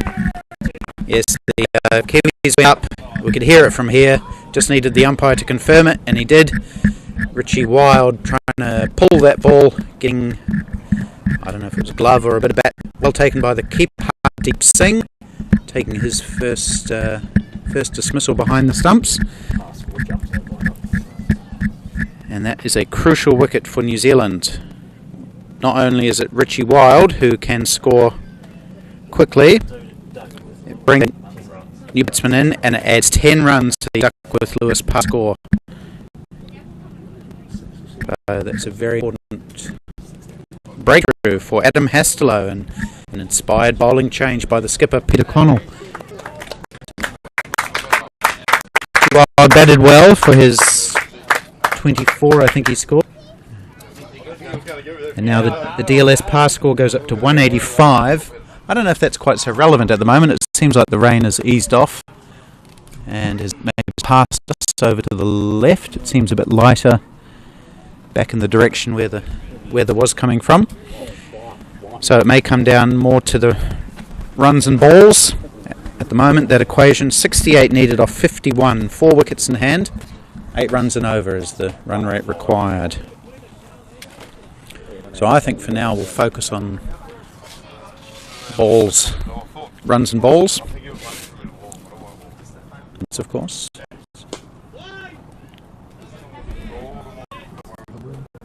Stephen Baker is the new batsman, the wicket today. So we've got two replacement keepers, if you like. Dave Prosser kept in the first match and he's gone home for Australia. Stephen Baker stepped in today, did pretty well. And Hardeep Singh keeping wicket in place of Darren Cudby for New Zealand.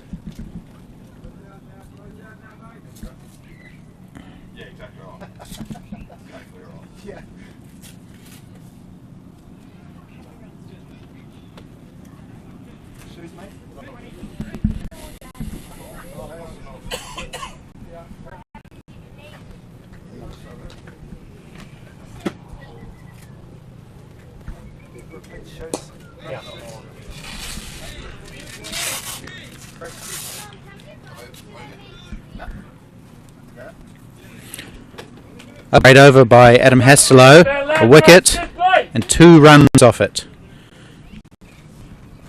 So that's really changed the direction of this game. Australia's run rate required now 8.38. They need 67 from 48 balls, 4 wickets in hand. They do bat deep.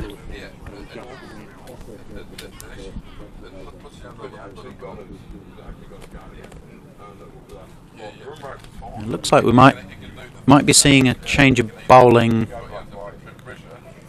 from the hedge end. Vishal Dubey is nowhere to be seen near the bowling crease, so yeah, it looks like the captain Peter Connell has changed his shoes and is ready to have a bowl.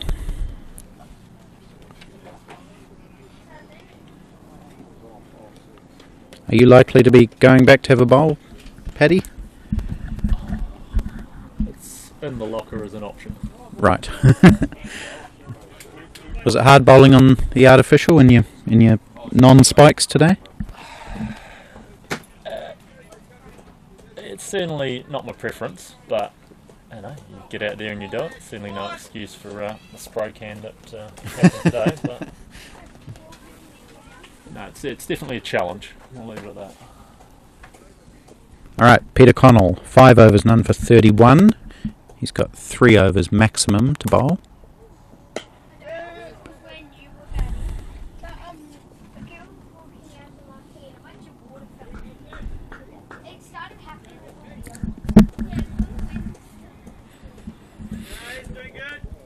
So there are 8 overs remaining. Peter Connell can bowl 3 of those.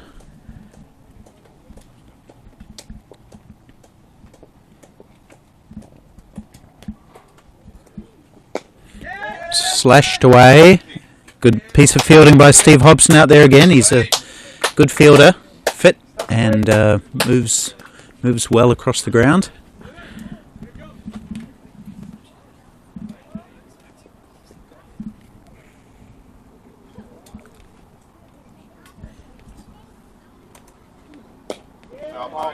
And he's in action again, this time moving away to his right, Steve Hobson. They possibly could have tried for 2 there, but settling for 1, maybe the safer option.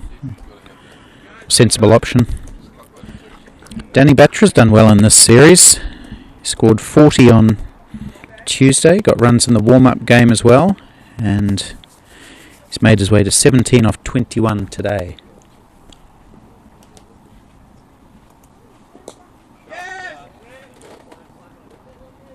Picks up another one here, square on the leg side this time.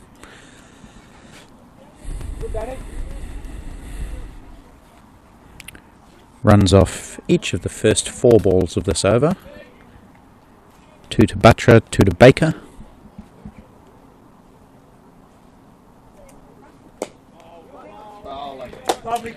That's a dot that time. That's the dots are very important. They push the run rate up considerably each time you get one. 8.8 required from here. 63 off 43.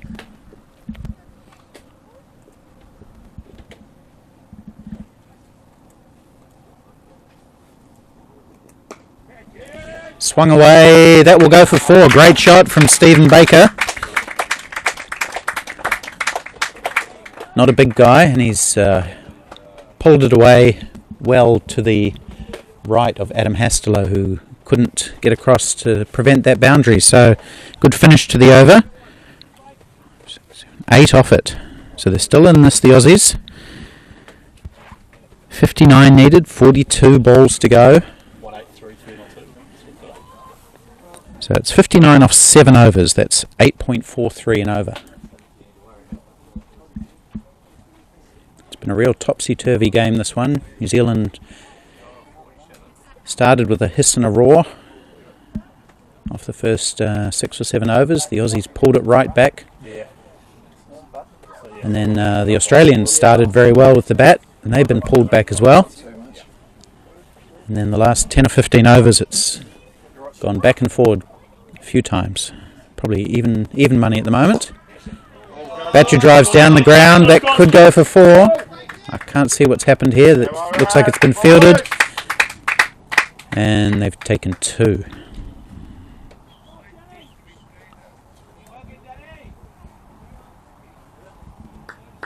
Come on, Adam. Go on, buddy.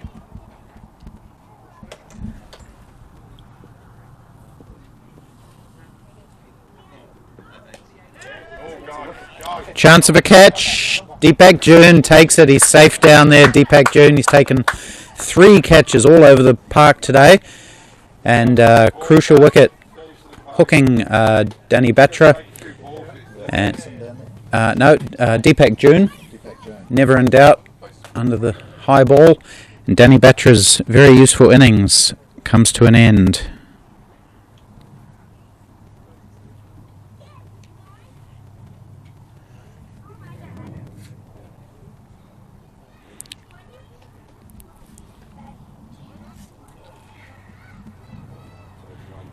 So definitely advantage to New Zealand now, I think, with the 7th wicket falling. Adam Hastelow taking his second. 2 for 4 he has off 1.2. Dane Stevenson, the new batsman, coming in at number 9.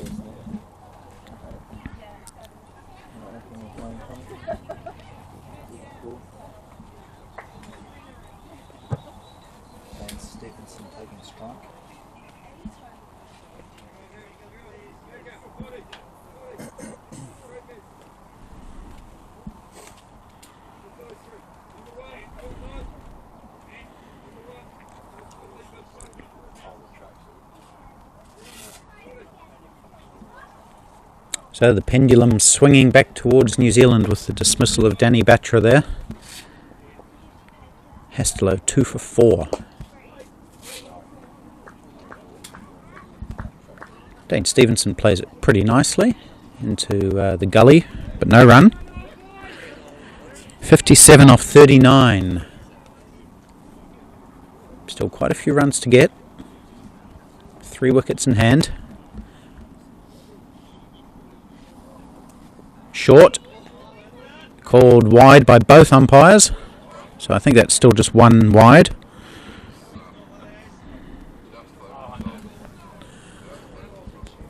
Bowlers are allowed 1 bouncer per over at this level, but that was deemed 2 wide for Dane Stevenson to reach. Oh, that's a slow full toss. I think he was trying the leg spinner, and it's been hit away for 4.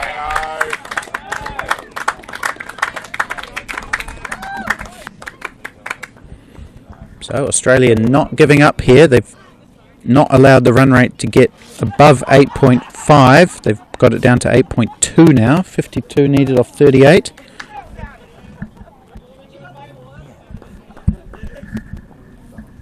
Get it to...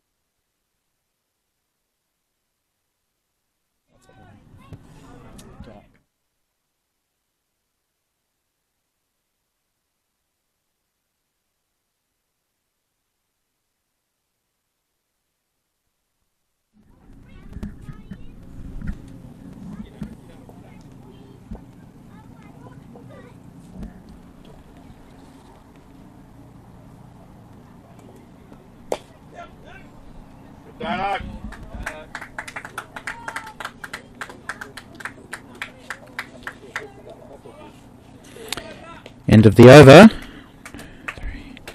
8 off it. Australia still in the hunt. 51 off 36. Anyone's game here at Mandeville Oval. The rain that was threatening us seems to have passed over to the left.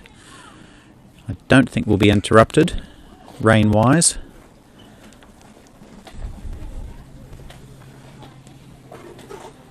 So it's just going to come down to good old-fashioned runs versus balls.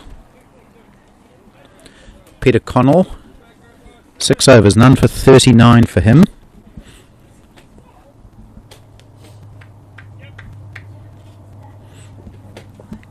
He has 2 overs left, so he'll bowl overs 34 and 36 presumably. Cut away. If they run hard they could get 2. No, they settle for 1.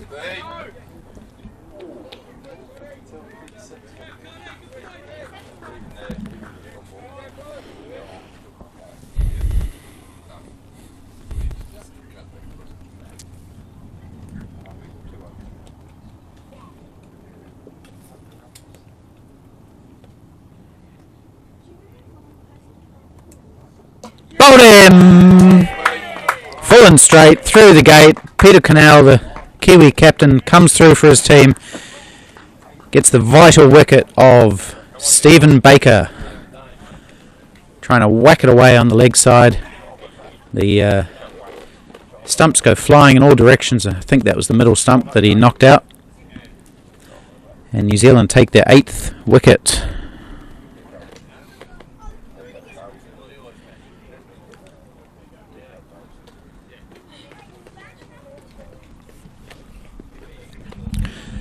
Peter Connell gets his first wicket of the day, and that swings things back towards New Zealand. 50 needed off 34 with just 2 wickets in hand for the Aussies. Big Chris Dixon, known as Big D or Dicko.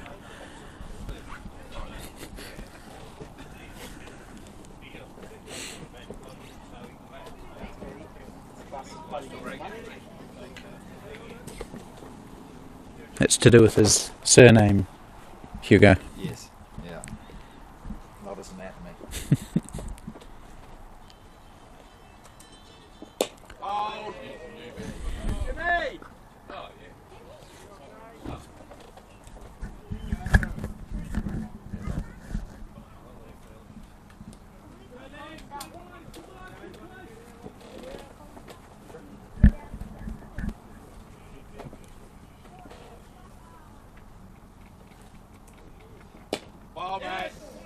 Another down up from Dixon. We've seen a lot of these balls hit down into the artificial pitch and bouncing up high. That one going out to point just for 1.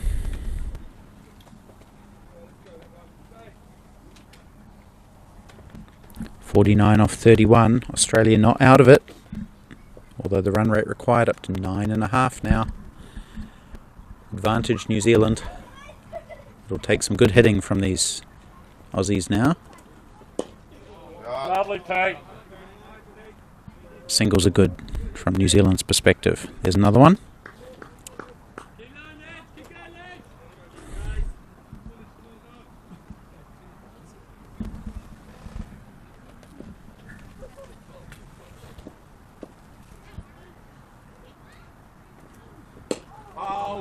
Down up 3. Yeah.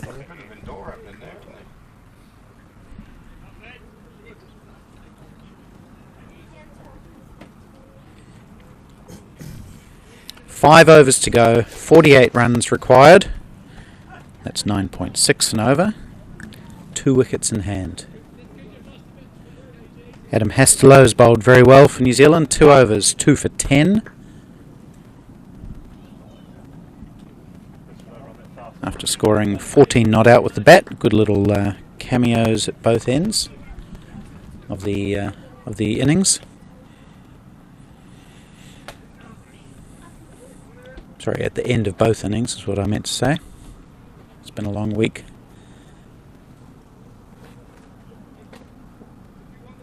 Dane Stevenson, he's 7 off 6. Can he do something special for his country? Oh, taken!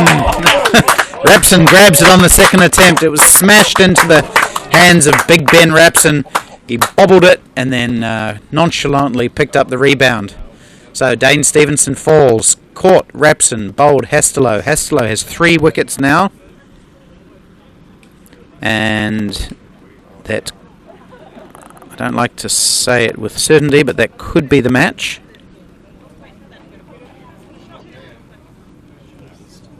Really good catch in the end from Ben Rapson. It was travelling.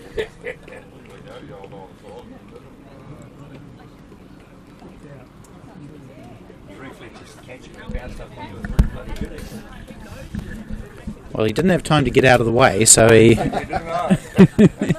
he had to try and catch it.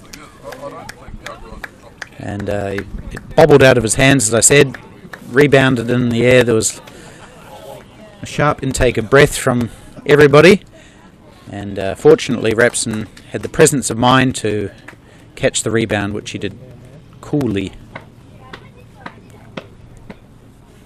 and then let out a bit of a sheepish smile as his teammates converged. Scott Jarvis batting at 11. He's the last man for Australia. It's getting tough for the Aussies now. He plays a pretty nice shot for a number 11, stroking it out to the cover sweeper for 1.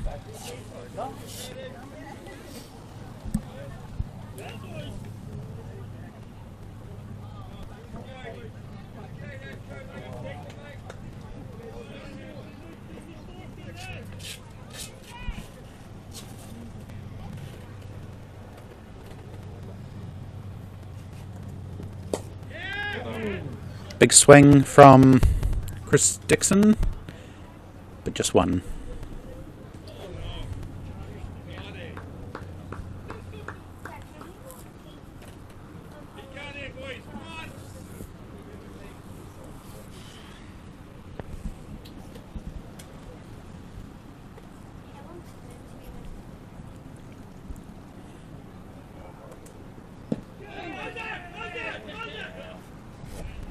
Several shouts for LBW from Hardeep Singh, the wicketkeeper, but not out.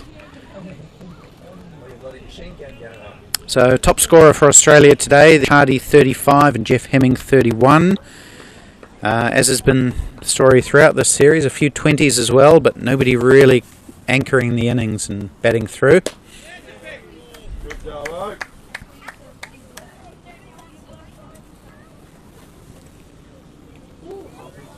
3 wickets to Adam Hastelow. He's been statistically the best of the bowlers.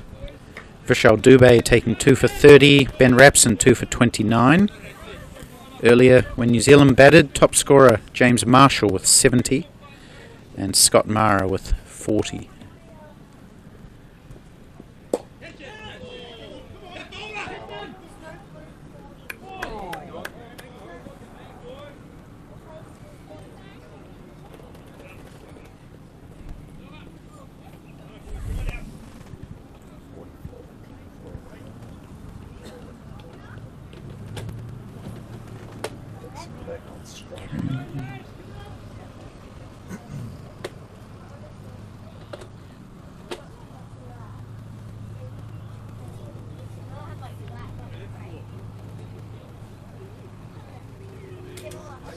Okay, we've got 4 overs left, 44 runs needed.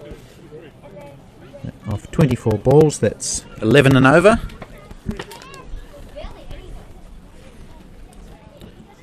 Batsmen out, as I mentioned, Hardy for 35, Hemming for 31, May for 14, Irvine 22, Wild for 23, Price for 6, Batra for 21, Baker for 7, and Stevenson for 7. Plenty of solid starts there. Yeah. Connell bowling his last. He's been heaved down the ground. Chance of a catch. Taken, and that will be the game. And guess who? It's Deepak June. Takes his 4th catch of the innings. And pretty appropriate that he would take that catch. He's been everywhere today in the field. So New Zealand win. They win the match, they win the series, and they win the first 2 ever over-40s matches played anywhere in the world.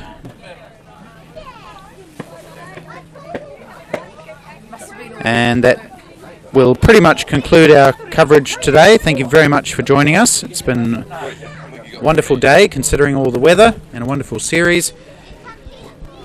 And so I hope everyone will join us for the Over-50s World Cup, which starts in just about 10 days' time. You can catch the full match report and the scorecards and everything on the New Zealand Over-40s Facebook page. And so from Mandeville Oval in Ahoka, Canterbury, New Zealand, this is Jim Morrison saying good evening. Thanks, Hugo. Good on you, mate.